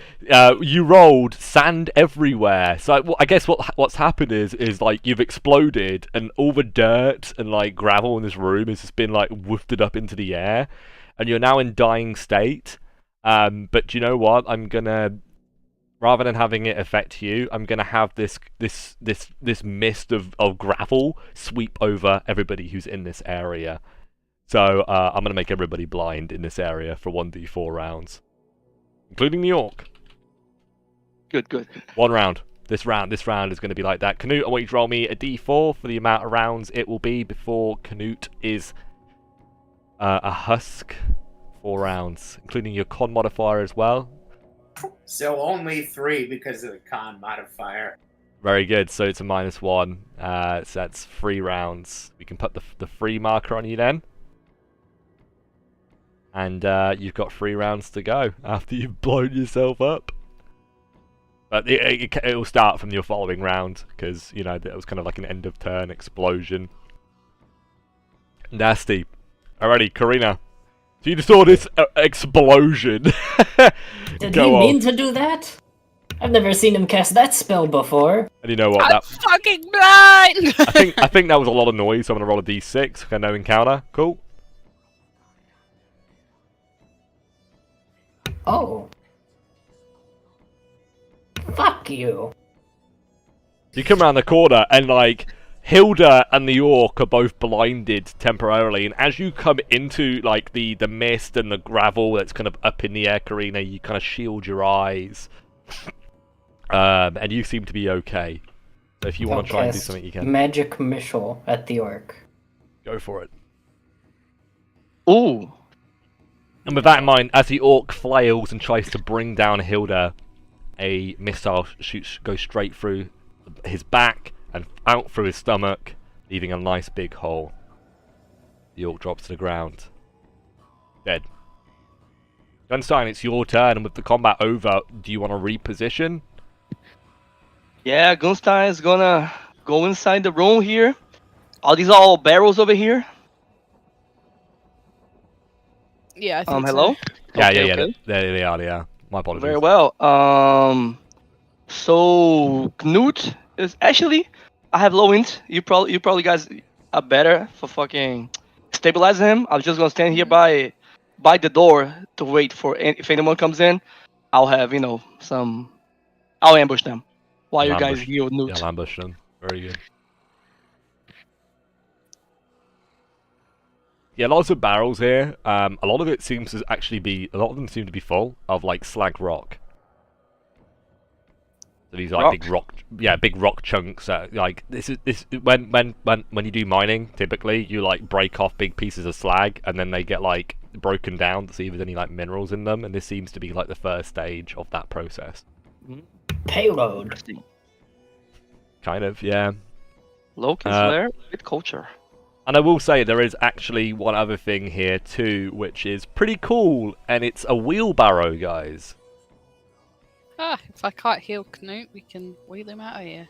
We can make our own war vehicle. Hell yeah. And it still Tank. seems to be operational. It might need, one of the wheels seems to be off, so you might need to try and find that wheel. But other than that, pretty good. I group it. There we go. Okay, so Gunstein's turn's over. Hilda? I sort of go prone and I start feeling for a fat man with a beard, but I feel like I put my hand through this orc's like hole where he's been blown up, and I'll sort of make my way to Knut and cast Cure Wounds. Yeah, cool. You can roll a check.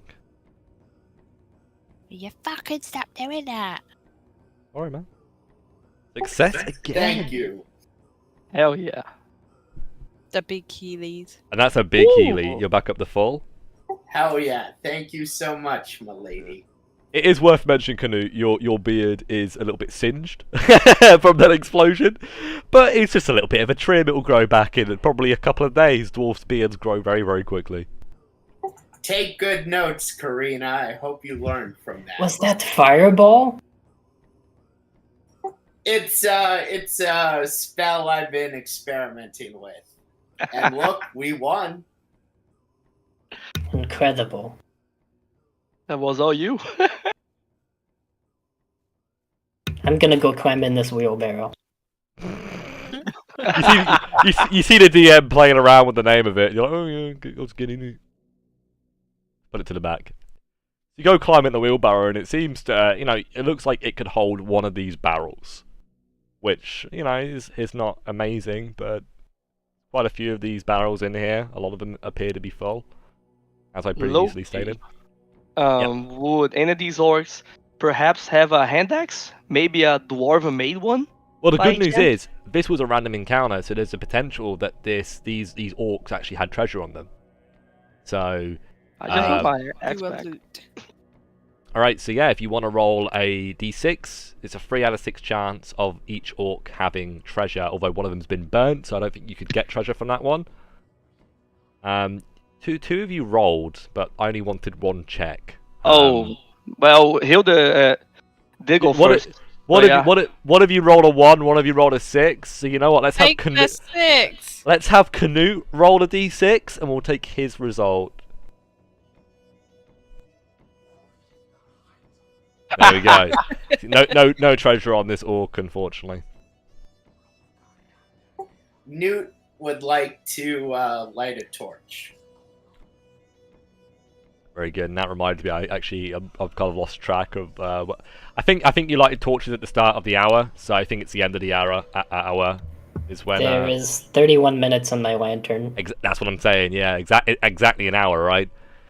So it's good that you guys keep track of that. It makes it easy. I think that's what players should really be doing. But yeah, you strike a torch, mark a torch off, as you've now got. It's going to be added to the counter Squad, I'm looking for my hand axe. If you see it, please let me know. Thank you. Oh, that's back at the orc place. I guess we could go there. Actually, you know what I'm gonna. Eventually, we'll end up there, but I'm pretty sure one of them will take it for himself and You know return what? You it know to what? me. You know what? I'm actually, in hindsight, I'm not gonna have it follow the run of like the light for torches currently. What I'm gonna do is I'm gonna add an additional 10 minutes to everybody's torch because Canute has lit his.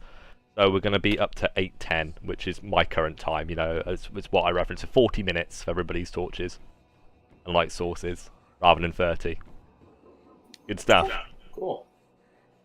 I like that. I think that's allowing it to kind of like ride the timer at least at this point. I think after this point, if any of you light any more torches, it will just ride with the timer. But right now, it's fine. Anyway, what do you guys want to do? You see that there is a way forward to the east, but you guys have been traveling through here for a while now, and you are very far away from the entrance.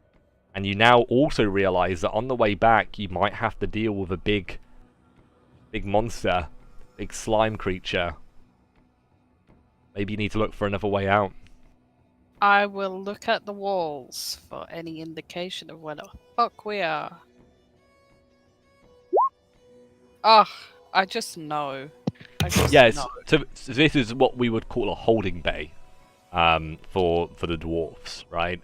And as you can see, there's lots of these slag chunks in here. There appears to be a very large chamber to the right where Gunstein's kind of like standing currently, right? Standing guard. Appears quiet. You don't hear any orc movement. You know, obviously you guys think that like orcs are going to be able to hear you. It's worth considering that the walls in this place are like at least 5 feet thick. They're very thick walls. Like X-ray wouldn't work in this place, right? If you had X-ray vision or something. But there is no signpost referencing what the next room is. I think we should go this way. While they're searching, I'm gonna cast Mage Armor on myself. Cool. And that lasts. How long does that last for? Is that like 8 hours? 10 rounds. 10 rounds, right? 'Cause it's nowhere. It's nothing like 5e. All right, you've got 10 rounds of So it's round what 22 right now until round 32. You've got mage armor. I'm gonna load this barrel into the wheelbarrow. Oh, it's very heavy. Roll me a strength check. See if you can do it by yourself. You pick up the barrel and it's so heavy that you drop it and it smashes. You need some help there? Maybe. The reason why is because the barrel's very old, the wood is very worn down, and it seems to be actually quite fragile, some of these barrels. At least the one that you tried to lift. Maybe some of the other ones are a bit firmer. I've got this. I'll do it myself. What are you planning with those anyway? Be aware, Karina, that is your turn to try and do that. Does any other players want to use their turn to try and load the wheelbarrow? Or do you guys want to move into the room to your right? I want to move. Sorry. I think we keep moving. Alright, feel free to move your tokens into the room, and if there's any action you'd like to do in this room, you can let me know.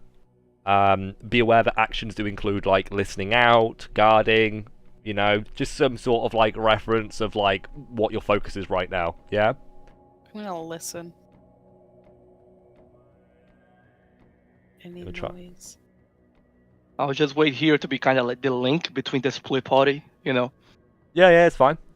Cool, yeah, you can run me a wisdom check as you try and hear out for stuff, Hilda, see if you can hear any noise.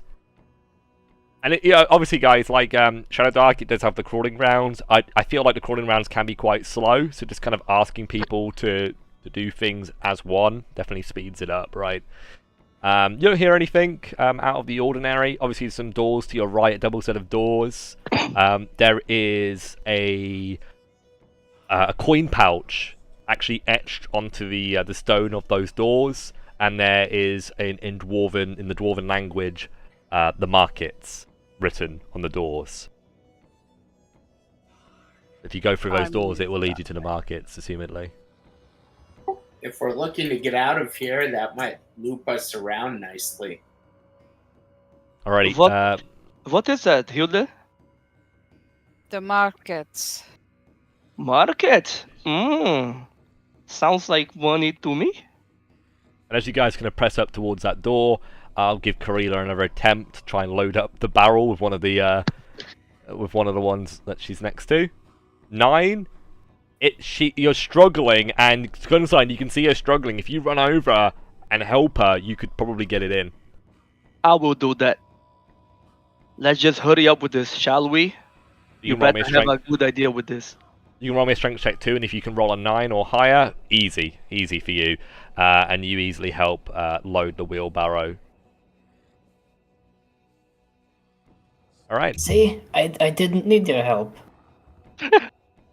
Right. Let's just go. Push the wheelbarrow along. Well, it's missing one of its wheels, so do you want to try I and look? thought he had fixed it already. God damn it! It's missing one of the wheels, but you can try. You can definitely move it along without one of the wheels. It's just a little bit more finicky. All right. The wheel couldn't have got very far, surely. By the way, I came here to help, so I'm pretty sure I'm like here.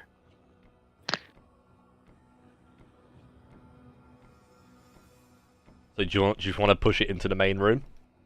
Yeah, I'm following along the others. Is this what the rest of the session's going to be? Me moving around a wheelbarrow, you following it? Yeah. Great, love this for me. I opened this door. It's like a really heavy door. It probably required 2 people to push it open. If you both want to roll a strength check. 2, 1. Push! You get the impression that these doors are supposed to be like shut, and like on this side there's actually like paneling to lock it. Like, you know, like how fire exits, you can like put like a piece of metal like over the door, and it like you can do it like horizontally and it keeps the door firmly shut. But it's kind of like that, but that piece of metal's not on the door currently. But you still have to push that open. It's still very heavy. But working together, you guys managed to push the door open. You can open both of them. Oh, look, more corridor. doors. Huh, we thought the same thing. Funny.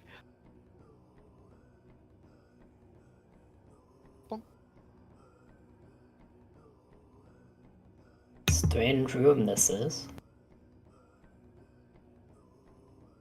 Okay, I'll move the wheelbarrow. Calm down.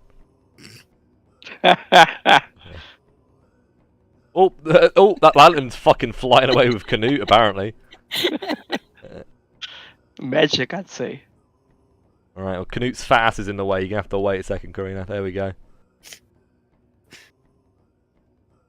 I cast Cure Wounds on myself before we go in here, please. Okay, so you take a pause before the door, guys. And you close your eyes for a moment. You mutter for Aberfor to give you strength to heal your wounds so you can be greedy much more. And it seems the greed has paid off. Aberfor wants you to do well here, Hilda, and you feel his might, his strength now imbue you and restore you back up to your full hit points. And it's as you come to this door, it is another very heavy door. And, you know, if you stop before it, you have no idea what's on the other side of this door, right? It could just be another chamber, it could be another holding bay, or it could be the markets itself, the place that you've been, you know, looking to reach at this point. Whatever you guys would like to do. Apart from obviously Perhaps heal. we should listen.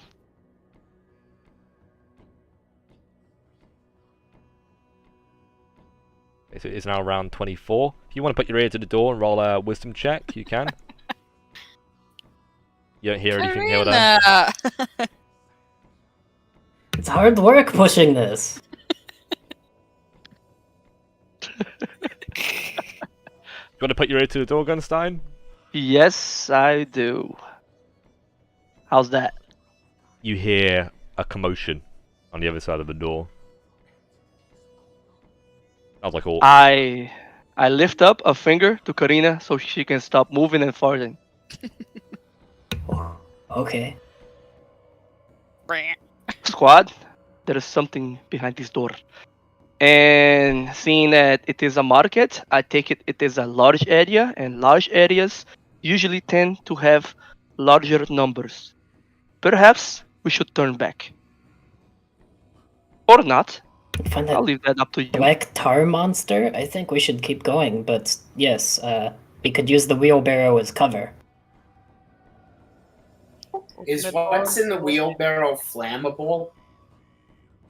No, it's just rocks. So, I mean, the barrel may be if I put oil on it. I mean, we could light that on fire, push it in there, and hope Yeah, it does something for us. We could have imagine- a flaming wheelbarrow just pushed in. I imagine you guys are all speaking in more hushed tones. Is that correct? Yeah.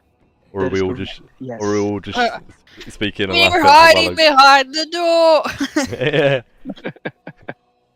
It's up to you guys. Yeah, but like, yeah, exactly what you said. The barrel's full of rock, stone, and I hopefully, prefer to get back with this loot, though. yeah, hopefully those slag chunks will have pieces of precious, gemstones and stuff in it. So if it can be harvested, it might be some treasure. Worst case scenario, we can just flip over the wheelbarrow and have the slag rocks serve as an obstacle to approaching enemies. I Huh? will say, guys, round 25, I'm gonna have Hilda roll a d6.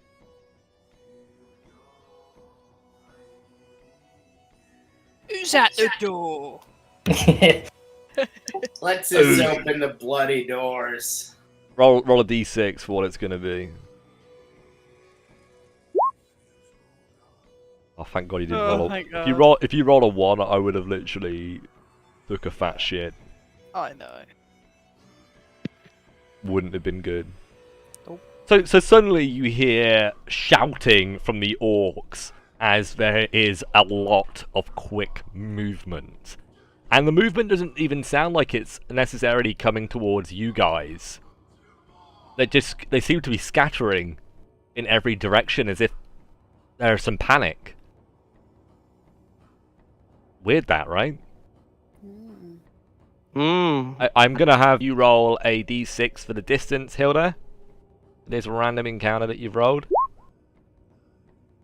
4. Okay, good. I was gonna say I was kind of confused for a second. Alright, so 2 is near, so 30 feet away. Roll me a 2d6 for the activity, despite the fact for this monster it makes absolutely no fucking sense. Well, I guess it can. Let's see what you roll. Really? Okay, socializing playing. It wants to socialize, but it's a bit of a different creature, as I'm sure the chat can see. But albeit, as you guys keep your ear to the door, over the next 12 seconds, you hear this suctioning noise, this slurping noise get louder and louder as if it's approaching you guys.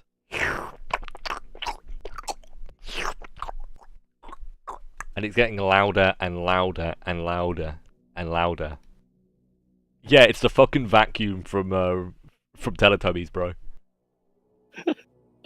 I hate Teletubbies. But what do you guys do? What do you guys want to do as you realize it's getting closer and closer? Oh, what, Everybody the door? step back from the door. No? Alright. Skirt! Skirt! Be aware, wheelbarrow moves half speed, right? Bring the wheelbarrow. Did you really open that? I'm trying to Well, bring the wheelbarrow. Oh, bro. trying to sort I- my token out, man. I didn't see what it was. I just saw it was No, a neither big did token. I. That's So it. I fucking opened it. Right, so you guys can move up to your movement speed. You can dash if you wish.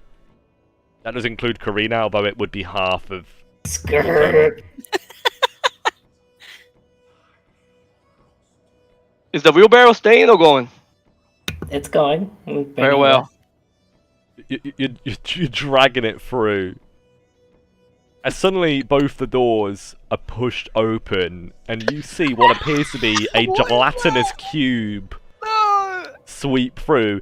Because there's 2 doors, it turns into 2 rectangular cubes, and then reforms into one again as it comes through the door.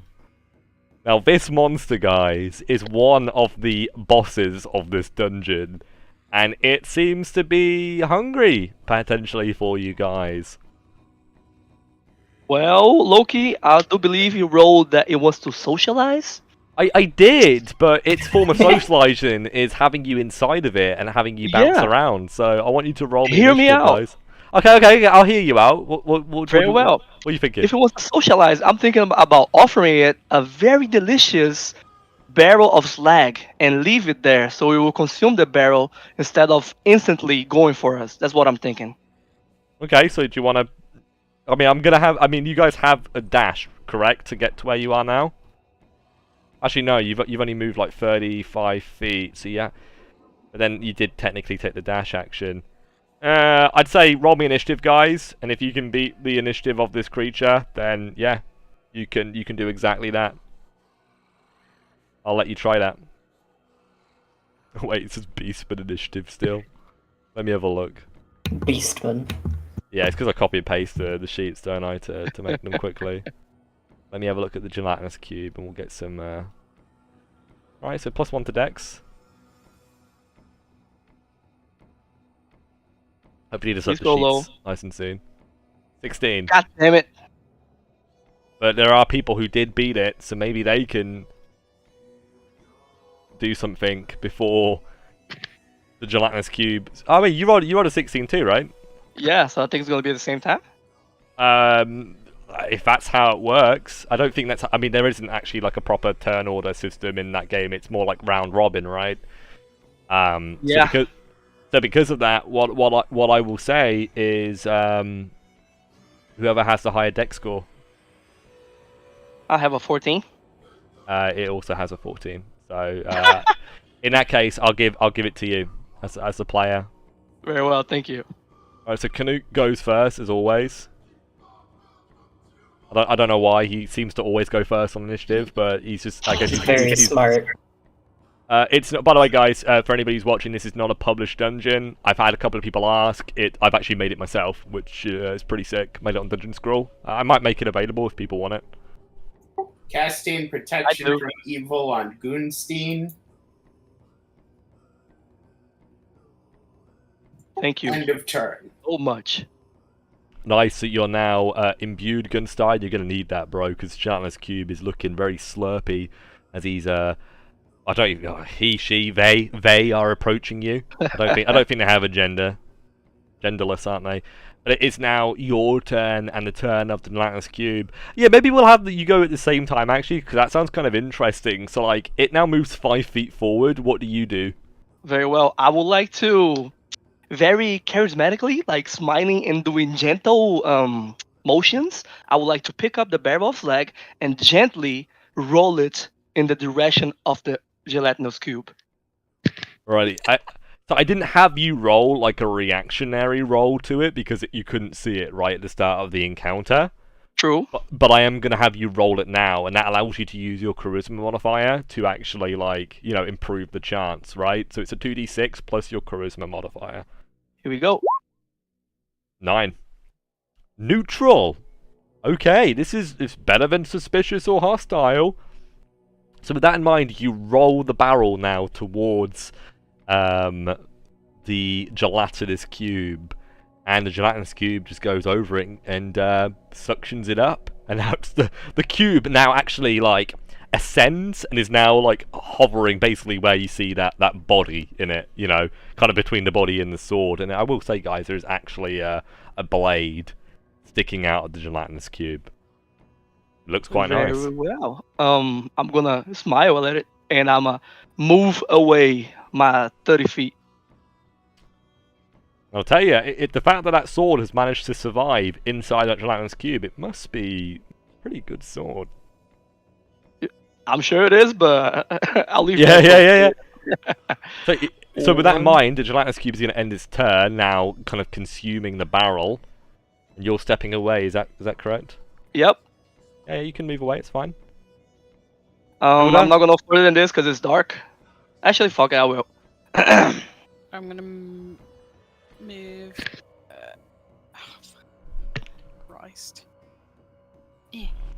You can try and close that door as well if you wish. Yeah, that was the idea. Yo, that's fucking genius idea right there. Yeah, I shouldn't be giving you guys ideas. I should just No, I be was like. gonna do that anyway. Well, yeah, okay. Yeah. Roll a strength check to try and close that door. It's DC 9. Oh, you can't close it by yourself. Keep moving. Cool. Go, go, go. Run! Okay. Yeah. Alright, Karina. Alright, Gun, if that's what you want to do, that's what we're doing. Here. I'm gonna push the wheelbarrow towards the ooze.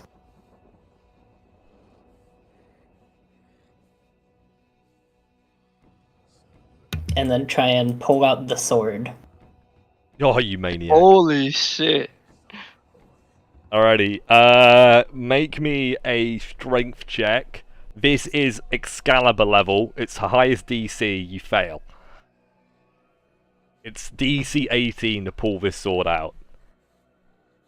As you can probably imagine. And she'll leave and try to close the door.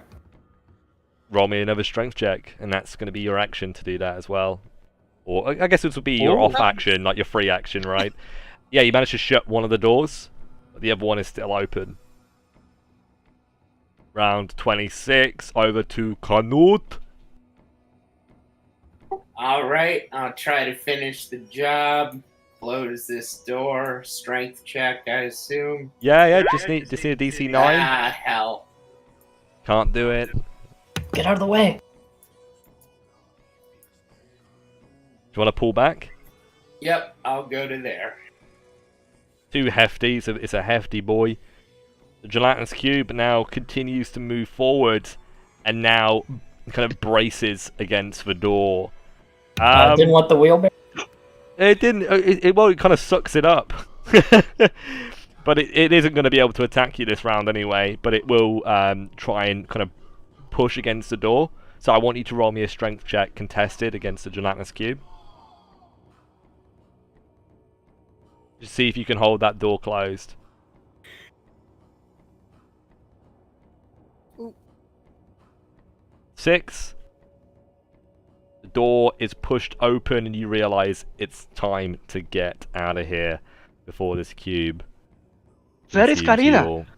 Karina, let's go! I'm on my way. It's the sword is really cool. We can get it later. Gunstein. Gunstein is moving forward. 1, 2, 3, 4, and he's hoping for the best. Actually, he's stepping in the dark. 5, and that's it for now. That's it for now, okay. Hilda? I'm gonna wait for Karina. Alrighty, so you're gonna stay there? Yeah. Are you sure that Gelatinous Cube is getting ready to smash into the room? I don't know. I might make a play for the sword. Or you might get an opportunity to attack you if you do that. It's alright. I'll bonk him. You're gonna bonk him. Okay, so you're gonna stay there. End your turn. Yeah. All right. I don't know. Don't dangle the carrot, man. I'm dangling the carrot, but I tell you, the carrot is being dangled in front of basically a ballistic missile. So Nah, he's a cute jelly man. He's It's a- okay. I mean, he is neutral right now, so he's not actually aggressive. He just wants to play, guys. Exactly. He's a big, but his form of playing is like having you dance inside of him. Or we could just bounce near each other. Yeah. I mean, if you want to try and do some shenanigans, I'm not stopping you, right? Yeah, I appear as jelly-like as possible. Well, I thought you ended your turn. You want to try no, and I did, okay. Okay, you did end your turn. Karina, it is your turn now. She's gonna try and pull the sword. Oh, come on, you need to high roll DC Oh, yeah. 18. No! Ah, Hey, you've got roll. hold. You've got hold of It's- it. You've got It's hold of it. listening. And as you grab hold of it, you notice on the crossguard there are gems, and they light up as you grab hold of the actual handle. This It's is a magic magical. sword. It's a magic sword, guys. Did I hear magic? It's a magic sword. Magic sword. Gun, means get back here. money. Ah, gosh damn it! Canute, Come on, Gun.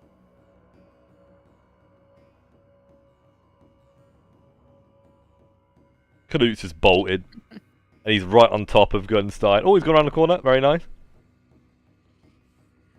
Canute's just what? End of turn. Canute's like fucking Bomber from fucking The Hobbit, man. Just bolts past Gunstein. Gelatinous Cube now comes in the room. Starts dancing in front of you guys. I love it. Seductively.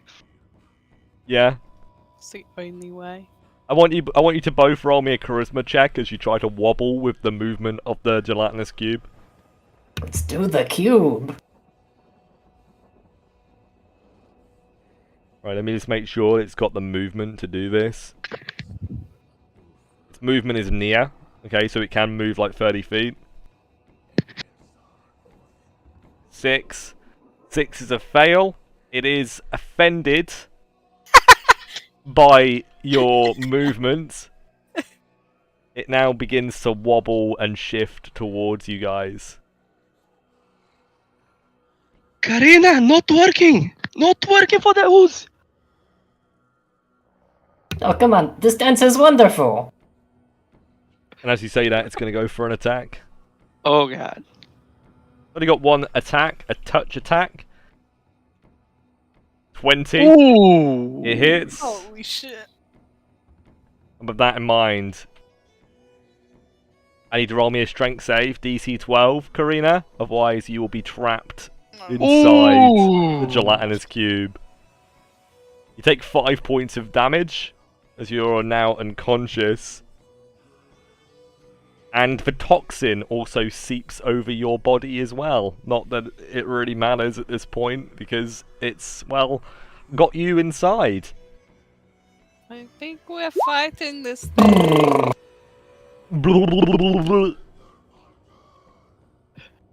Gunstein, What is going on there? Where's Turn. Karina? you use 5 feet of movement and turn around the corner. You see Karina literally in the gelatinous cube. they were fucking with it, man. What do you Yeah, expect? they were. No, for real, you're right. Well, I guess more loot. I'm getting the hell out of here. I'm sorry, Karina and Hilda. You're more than welcome to come or to stay, but I am out. Help! Help! Why? Why are you running away? Yeah, I will say the lantern's got into it too, so it's now like a giant jack-o'-lantern. Survival of the Glow fittest, in the man. dark. Fuck you. It's a Amen. glow-in-the-dark cube. I guess that's pretty useful, right? Like, at least you know where it is. There is no way we're gonna get Karina out of the Ooze alive. It's over. So you guys were like fucking poking it and trying to take the sword. The orcs are like, LOL, we're not fucking fighting this thing. Like, this thing is literally death. Yeah, Alright. I see here. There's no way Karina's gonna make it through alive, so I'm bouncing. 1, 2. Hilda, it's your turn, and honestly, you don't really have too many choices. There are 3 choices that really stand out. The first is to flee. The second is to try and grab hold of Karina and pull her out. The third is to go for the sword. You are a servant of Aberfor, but if you don't pull Karina out now, she's dead. And she only has 1 turn. Yeah, I'll pull. Oh. If I heal her, will she just die again? Not necessarily. Reach The in prob- and touch it. The problem is that the toxin is also seeping into Karina's body, and I haven't had Karina roll the toxin check because, well, she went unconscious, right? But it's a DC 15 con save if you want to roll at Karina, just to see if you're actually paralyzed or not. I mean, you're unconscious anyway, but it's relevant, right? If you get pulled out and healed. Oh! Why'd Canute roll? What the fuck? Protection from evil has ended. Oh, okay. Did you forget to do it on your last turn? Ah, okay. No worries, man. Yep. It's all good. All right. So do you want to try and pull her out? But if I pull her out, she's just gonna die. So if I heal her, Well, you pull her out. You could drag her, right? true. It's a DC 12 strength. And I will say, I do like how you guys were like dancing and shit. That was pretty funny. So I actually, it might not really help Karina, although saying that, you know, she does have a roll next turn. I'm gonna give you guys both a luck point right now. Hell yeah. I like your Motzi. Fucking stop doing that. I'm trying to help you so you can actually click on your token. But... It's already clicked on. Okay, calm down. Don't have a go at me. Free! Okay, yeah, I will attempt to pull her out. I'm just that good. Yeah, I guess you Holy are. shit. You know what? I will allow you to pull her out, but the lantern is staying in at this point. It's a jack-o'-lantern fucking gelatinous cube, alright? That's canon. But you pull her out. Do you want to drag her down the corridor? Yeah. So if you can cure wounds me, then I would live. But if you can't, then I'm probably dead. I would allow you to try and cure wounds, but then you wouldn't be able to drag her. But it is her turn next. Yeah, okay, we'll do that. We'll do that. If you fail though, you want to use your. You might want to use your luck point. Well, she can do it after the fact with luck, right? Yeah. So,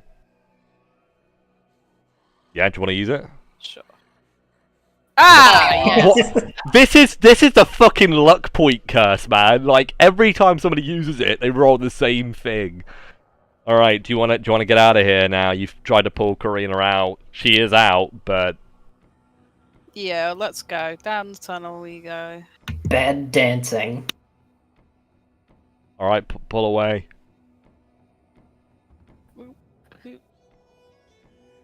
I don't know how far I can get. Well, further than that, right? Because that. 50, 20, 5, 30. Hilda, Yeah. if Karina ain't coming, bring the treasure. The forks. Karina, you throw me a d20. Pulling her down the fucking corridor. Crit, please. Aww, big rip. And with that in mind, that's the end of the road for Karina. She dies on the floor next to the big old jack-o'-lantern. I was driving. Died of bad dancing. You couldn't do both. You couldn't drag and heal, right? Oh, rip. Can you imagine next time we see this cube? It's gonna be just Karina in there, deadly staring at us, Yeah. blaming us. So with that in mind, the combat has come to an end, as Karina has unfortunately been consumed by the Gelatinous Cube and made into a dancing puppet. You can imagine that the life of a Gelatinous Cube is probably one of severe loneliness. Everything that you come across wants to run away from you, and why wouldn't it? Your view of socializing is to consume things. But you did have the opportunity to escape. Unfortunately, the greed got the better of you. Ooh, I Albeit- rolled pirate. Did you? Canute, your turn. As you move back into the main space, if you want to start working on your next character, Gene, you're welcome Yeah, to do so. I'm a thief with 14 dex, but -3 con. Very good. Yeah, to start working on your character, send me the art on Discord, and we can maybe set it up. Probably won't be able to join today, but obviously next week you can. Should we head south, try to get out of here? Yes, dwarf squad. This we- room seems familiar. I think we've been here before. Yeah, this is the miners' like little socializing room, miners' meeting room. So there's a couple of like some tables, and obviously this map is it doesn't have a lot of detail right now because if I'm being honest, guys, I'm kind of coming up with some things whilst we're going along. But this is actually quite a fun way of running D&D. Is just kind of improvising. But you can see there's some tables in here. Obviously, these are like stools. And you guys are already leaving. Why the fuck am I drawing it? Yeah, we rolling insanity for that? What for watching buddy. her? Well, you do. Yeah, you can roll me a wisdom check for insanity. Yeah, you succeed. Oh, naturally. We're already crazy as fuck. We You- chose wait, a Western dwarf. You guys have kind of avoided a lot of the crazy stuff so far, and I think that's probably a good thing. As you guys can tell, you haven't gone anywhere near the dwarven tombs. Lights go out in 6 minutes, by the way. Good to know. Thanks for reminding me. Look. It is now round 30 as you step back into this room, guys, and I am gonna need Knut to to roll me a d6, please. For random encounter, nothing happen. Nice. So you guys, you are back in the guest district of the city, and you are now pressing your way back towards the area where the founders reside. And it's worth mentioning, or worth me doing this actually. And as you guys step into this area, you immediately hear the squawks of orcish voices, as it seems a couple of orcs probably came out here to scout. And the light that you guys have kind of walked in is so bright that obviously the orcs have spotted the light. You can't see them, but they can see you. What do you guys want to do? Do you guys just want to like stay where you are? Do you want to approach them, or do you want to try and pull away from them? Run for Run the like exit. hell. Cool. Alright, I'll add them to the initiative order then. And you guys can roll each as well. Yeah. 8. Let's get rid of that fucking cube. Yeah. Natural 18. Nice. 16. Crit. Wow, Canute finally isn't top roller.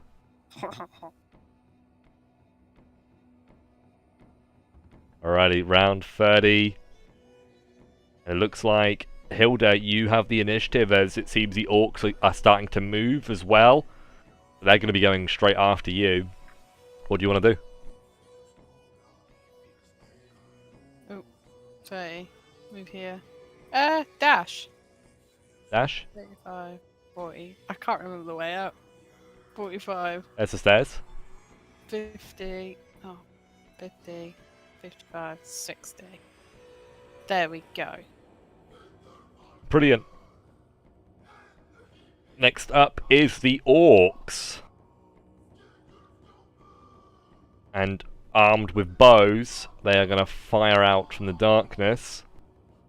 Picking their targets, a shot towards Gunstein. And because you can't see them, I think they have advantage on you. Wow. Yeah, 19, 3 points of damage to Gunstein. Uh-oh. Your one's going to fire at Hilda. That actually misses. Well, 10. Does 10 miss or hit you? That hits. Ah, that sucks. Only 2 points of damage, though, from that. The orcs kind of, you know, they're continuously moving around. They kind of pause for a moment to shoot their arrows, and then you hear them scuffling and moving again. And you can obviously hear them moving because there's like so many bones and like so much rubble in this room that it's very difficult to be quiet in here, if that makes sense. But both of the orcs are going to end their turns, and Canute, it's now your turn. Okay, I'm gonna hand the torch to Gunstein. And then I'm going to dash.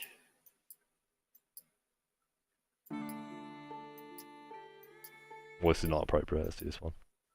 I'm unable to pick up the torch, so it's just gonna drop. I have both my hands full. Okay. Am I effectively out by dashing? Next turn you will be. Yeah. Okay, end of turn. Gunstein. Same, dash. Oh, this torch is staying right here. Come on, get out of it. Goddamn torch. Okay, 1, 2, 3, 5, 6, 7, 8, 9. That's Very it. good.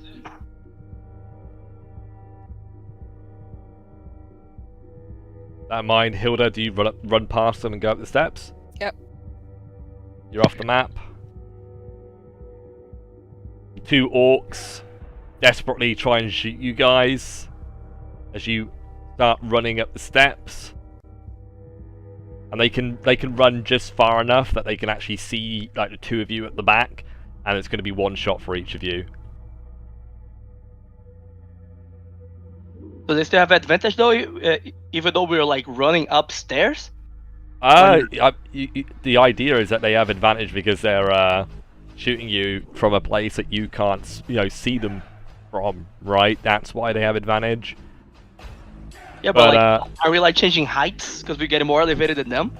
And Yeah, I'm pretty sure that- yeah, anyway. but the stairwell doesn't have like a ceiling to it that like blocks Oh. vision. God damn it. That makes sense. It's more of like a ramp, a stairwell ramp, than like an actual like proper stairwell that's covered. They are gonna fire, as I said, a shot for each of you guys. One for Canute. Misses, and we roll a second shot. 50, so that's for the 15 on Canute. That miss? That does miss. Because of your mage armor, right? Yep, mage armor plus dex. Yeah, so the lantern and the torch go out, it's pitch black as two more shots come in, or one shot comes in towards Gunstein, and you know it's coming in, so you immediately snap around, bring up your shield, and it hits your shield. Not today, Greenie. I'll now be your back. Yeah. It's now your turn, guys. Are you all just going to dash out? Mm-hmm. Yep. And with that in mind, guys, you managed to make it out of the dungeon. Ooh, that was a close one. I'm sorry, Gene. Rest in pieces. That was fun. Congratulations, guys. You have survived your first run in the dungeon. You did not end up finding too much treasure. I will say, if you managed to get one of those slag barrels back, that would have been potentially, you know, maybe a good payday. Rip. Sorry. Alrighty, so with that in mind, guys, thank you very much for watching. GG to the 3 players who managed to escape. Woo. That was some very dangerous situations for you guys to be in.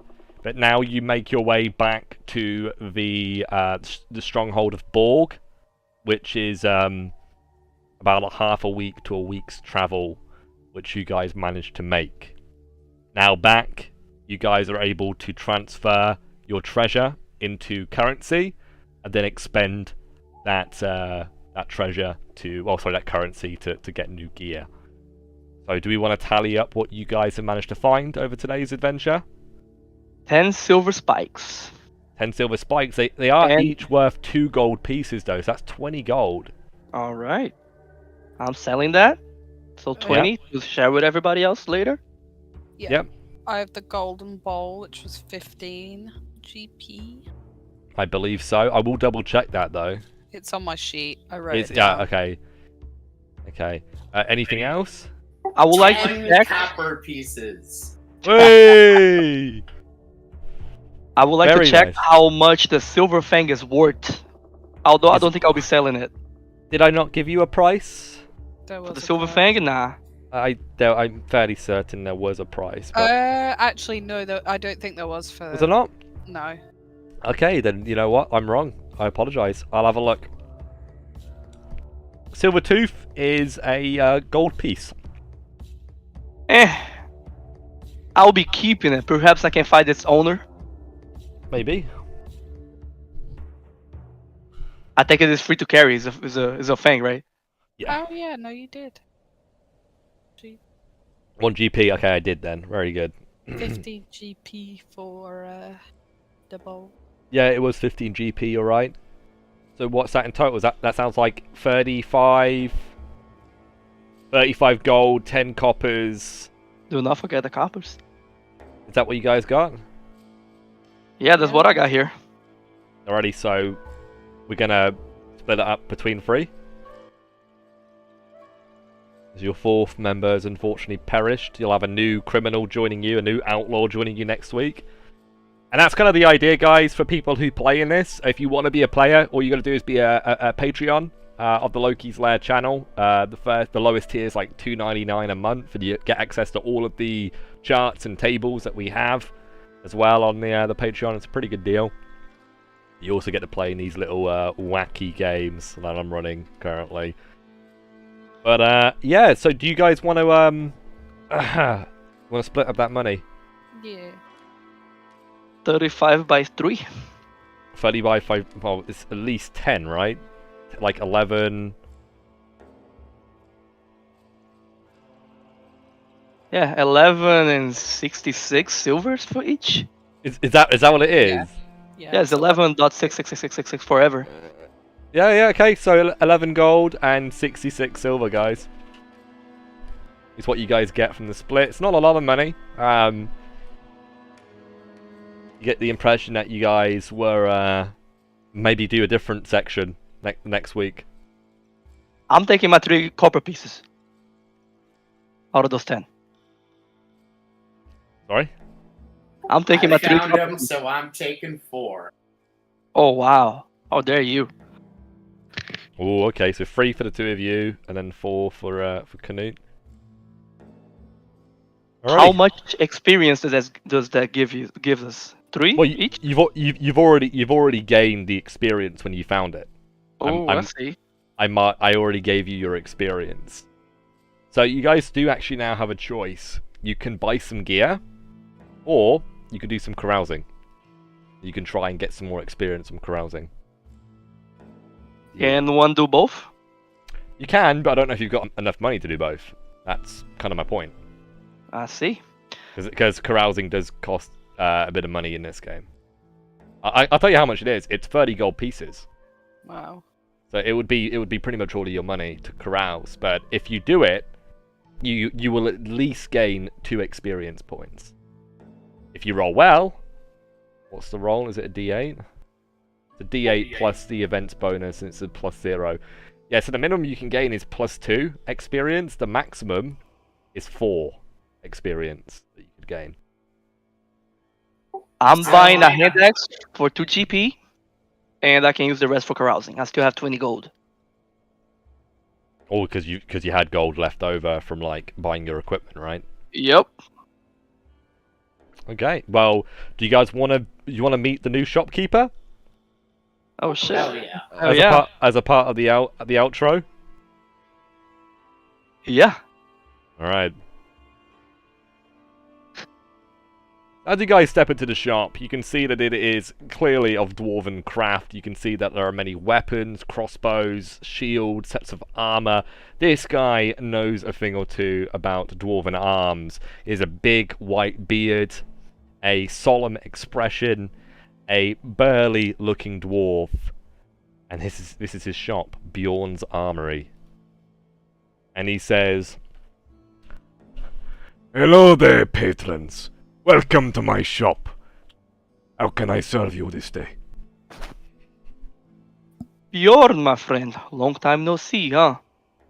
Tell me, would you happen to have a hand axe for sale?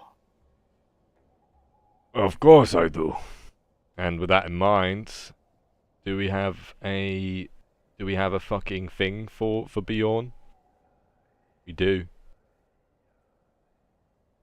Oh, I was about to ask for that. Hell yeah. So it wouldn't be throwing axes, it would be hand axes. And I think it's 2 GP for hand axes 2 in this. GP? Yeah, and Yeah. it's D6 damage. It's a D6. There you go. It's also a finesse weapon, by the way. Yeah, I know it is. That's pretty cool, actually. I don't mind that. Like, if anybody's wondering what that means, who's watching, I mean, I'm sure you guys know if you play D&D, it means it can be used with dex. Hand axe can be used with dex, which is pretty sick.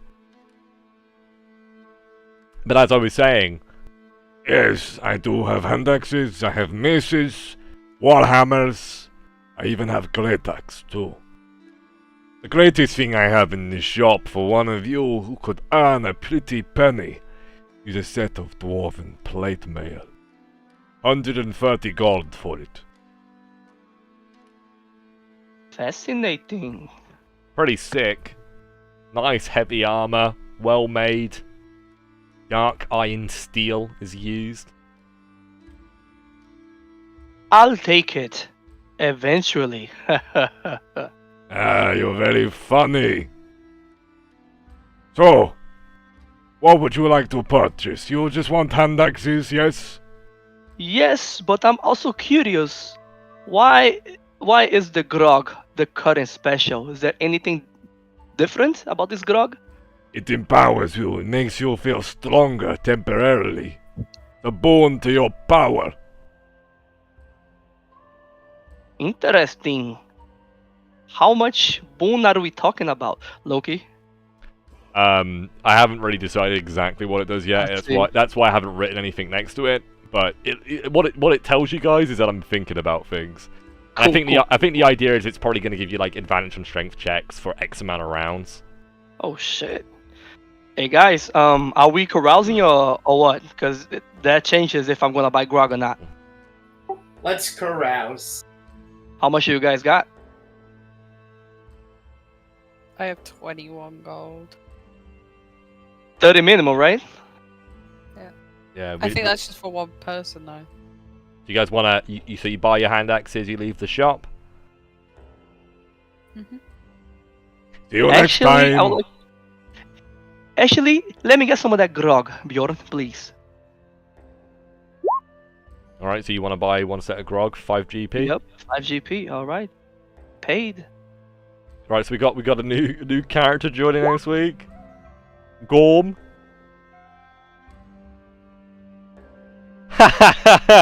Great. Let's fix your token. How much you got? 2 hit points. That's I've got great. 2 hit points. So wait, you rolled twice and the best you got was 3? Holy shit. Yeah, I mean, it's still... Even if I got a 4, I would have 3 HP. Oh, yeah, you're right. I forgot thieves are only D4. Wait, so you're an old, wide-looking dwarf who's a thief? I love it. I'm That's a great. pirate. You rolled another pirate? No, that's what I was saying. I rolled a pirate for my background. Oh, right. That makes a lot more sense. Yeah, that's Alrighty. fucking lit. Loki, will Gorm be joining us for the carousing? Sure. Why not? That's how you meet Gorm, over a pint. How about that? Yo, that's great. I like Yeah, it. it's great. Have you guys managed to mark off 30 gold pieces between you? I can give 10. I'll give 10. I'll give 10. That's why you guys become such merry friends. Gorm is, very happy to spend some money, and for some reason, Hilda's other old token keeps fucking coming up. Do me a favor and close down your sheet and reopen it. Cheers. Alrighty, so you guys ready? Yes. Alright, you can roll me a d8 to determine what your carousing outcome is going to be. Oh, by the way, does charisma affect carousing in any way? It doesn't. I feel like it should, Oh. but... Yeah, I'm really looking for ways to use my charisma, but so far it's been kind of... Yeah. Higher you roll, the better. Roll D8, let's go. Well, hopefully that will be what the bard gets. The bard will get advantage on carousing. They're making a bard, aren't they, officially? Like a supplemental class. Yeah. Hopefully that'll have advantage on carousing, and it'll be like the charisma class. So that's a 15, I take it. Yeah, so you guys rolled... we'll start with 2. Hilda. Your outcome for carousing is you're locked in the stocks for 1d4 days and fined 20% of your total wealth for setting a building on fire, is what you've rolled. You do gain 2 experience points. Oh yeah. But you do have to mark off 20% of your total wealth that you have. Who rolled that? That's what's rolled on a 2, unfortunately. Okay, so So yeah, you'll have to figure out the math. I do apologise. this token keeps appearing and it's upsetting me. It's upsetting. It's upsetting me too. It needs to fuck off. 20%. Well, let's just make it easy, and say that it's 2 gold pieces. You mark off, yeah. Okay. Out of your 11, we'll mark off 2, because that would be 10% or 20% even. She's back. Why is it here? Gorm, think attack it! you- Attack it, Gorm! I think it's because you didn't actually change my. Oh Did my you? god. Oh, of course I did. I'm big, good, smart DM. Lies. Yeah, I did. Holy shit, that's a promising beginning. Alrighty, so good job on that. Nice attack, very good. Love it. You can't Loki, kill quick me. question. Do we lose our sanity? Because we're resting and carousing? I'd say because you're carousing, you can mark off your... That's the whole idea, right? And that might encourage you guys to carouse every time. Is that if you carouse, you can get rid of your insanity. Alrighty, so anyway, moving on. We did 2, we'll do 3 now. 3 is you wake up in a gutter with 15% of your total wealth spent. It's not as bad as the 20% that Hilda lost, but you do have to mark off 15%. So figure out what 10% is, and then half that, and then add that to your 10, and that's how much you need to mark off. I've got 5 gold to my name. 5 gold than most of people who wake up in a gutter, to be fair. You get 3 experience points, though. That's a pretty nice trade. So that means that a couple of you guys are halfway to level 2. And remember, guys, if you level up in the dungeon, I will let you immediately gain that to your health, right? Nice. I will allow you to immediately feel a bit stronger. I know some DMs might rule against that, but it's a one-shot, we're having fun. I don't think it's really that big of a deal. Okay, next up, after 3 is 5, which 2 of you rolled. And we did it together. You're fined 10% of your total wealth for starting a full tavern brawl. Because you both rolled it, it probably happened with each other, or maybe some other guy, some other like criminal, like maybe that's how you bonded, right? Is that you like fought against some thugs in a tavern, beat the shit out of them, and you've been fined 10% of your wealth if you rolled a 5, which Knut and Gunstein both. Oh, it was the 2. Yeah, it was the 2 of you that rolled that. You gain 3 experience points, and you are barred from that tavern. So you will have to find a different tavern to carouse at in future. Knut, it was totally worth it. Hell yeah. So with that in mind, you guys are now halfway to level 2. Hopefully, I mean, I'll tell you this right now, if you had actually managed to pull that sword, everybody would have leveled up. Just so you know, that's like magical weapons are like, and it's like a legendary treasure basically. So you get a lot of experience for finding legendary treasure. We paid too high of a price for that. Rip in peace, Karina. Alrighty. Loki, I take for the 10%. We only taking GP into consideration, right? Or we take SP too. For sake of purpose, I'll just make it GP. Alright, cool. Then 50 SP in my case, because I got 5 GP. Cool. Yep, it's fine. Alrighty, so with that in mind, guys, with the carousing over, that ends the first, I guess the first round of this run. And we will pick it up next week with the same cast, hopefully. Maybe a couple of other new characters joining in as well. Thank you very much for playing, guys, and thank you to all of you who have watched. We'll see you next time. Cheers. On Loki's Hell yeah. Lair. On the Dwarves of Galdrheim. Alright. Bye, guys.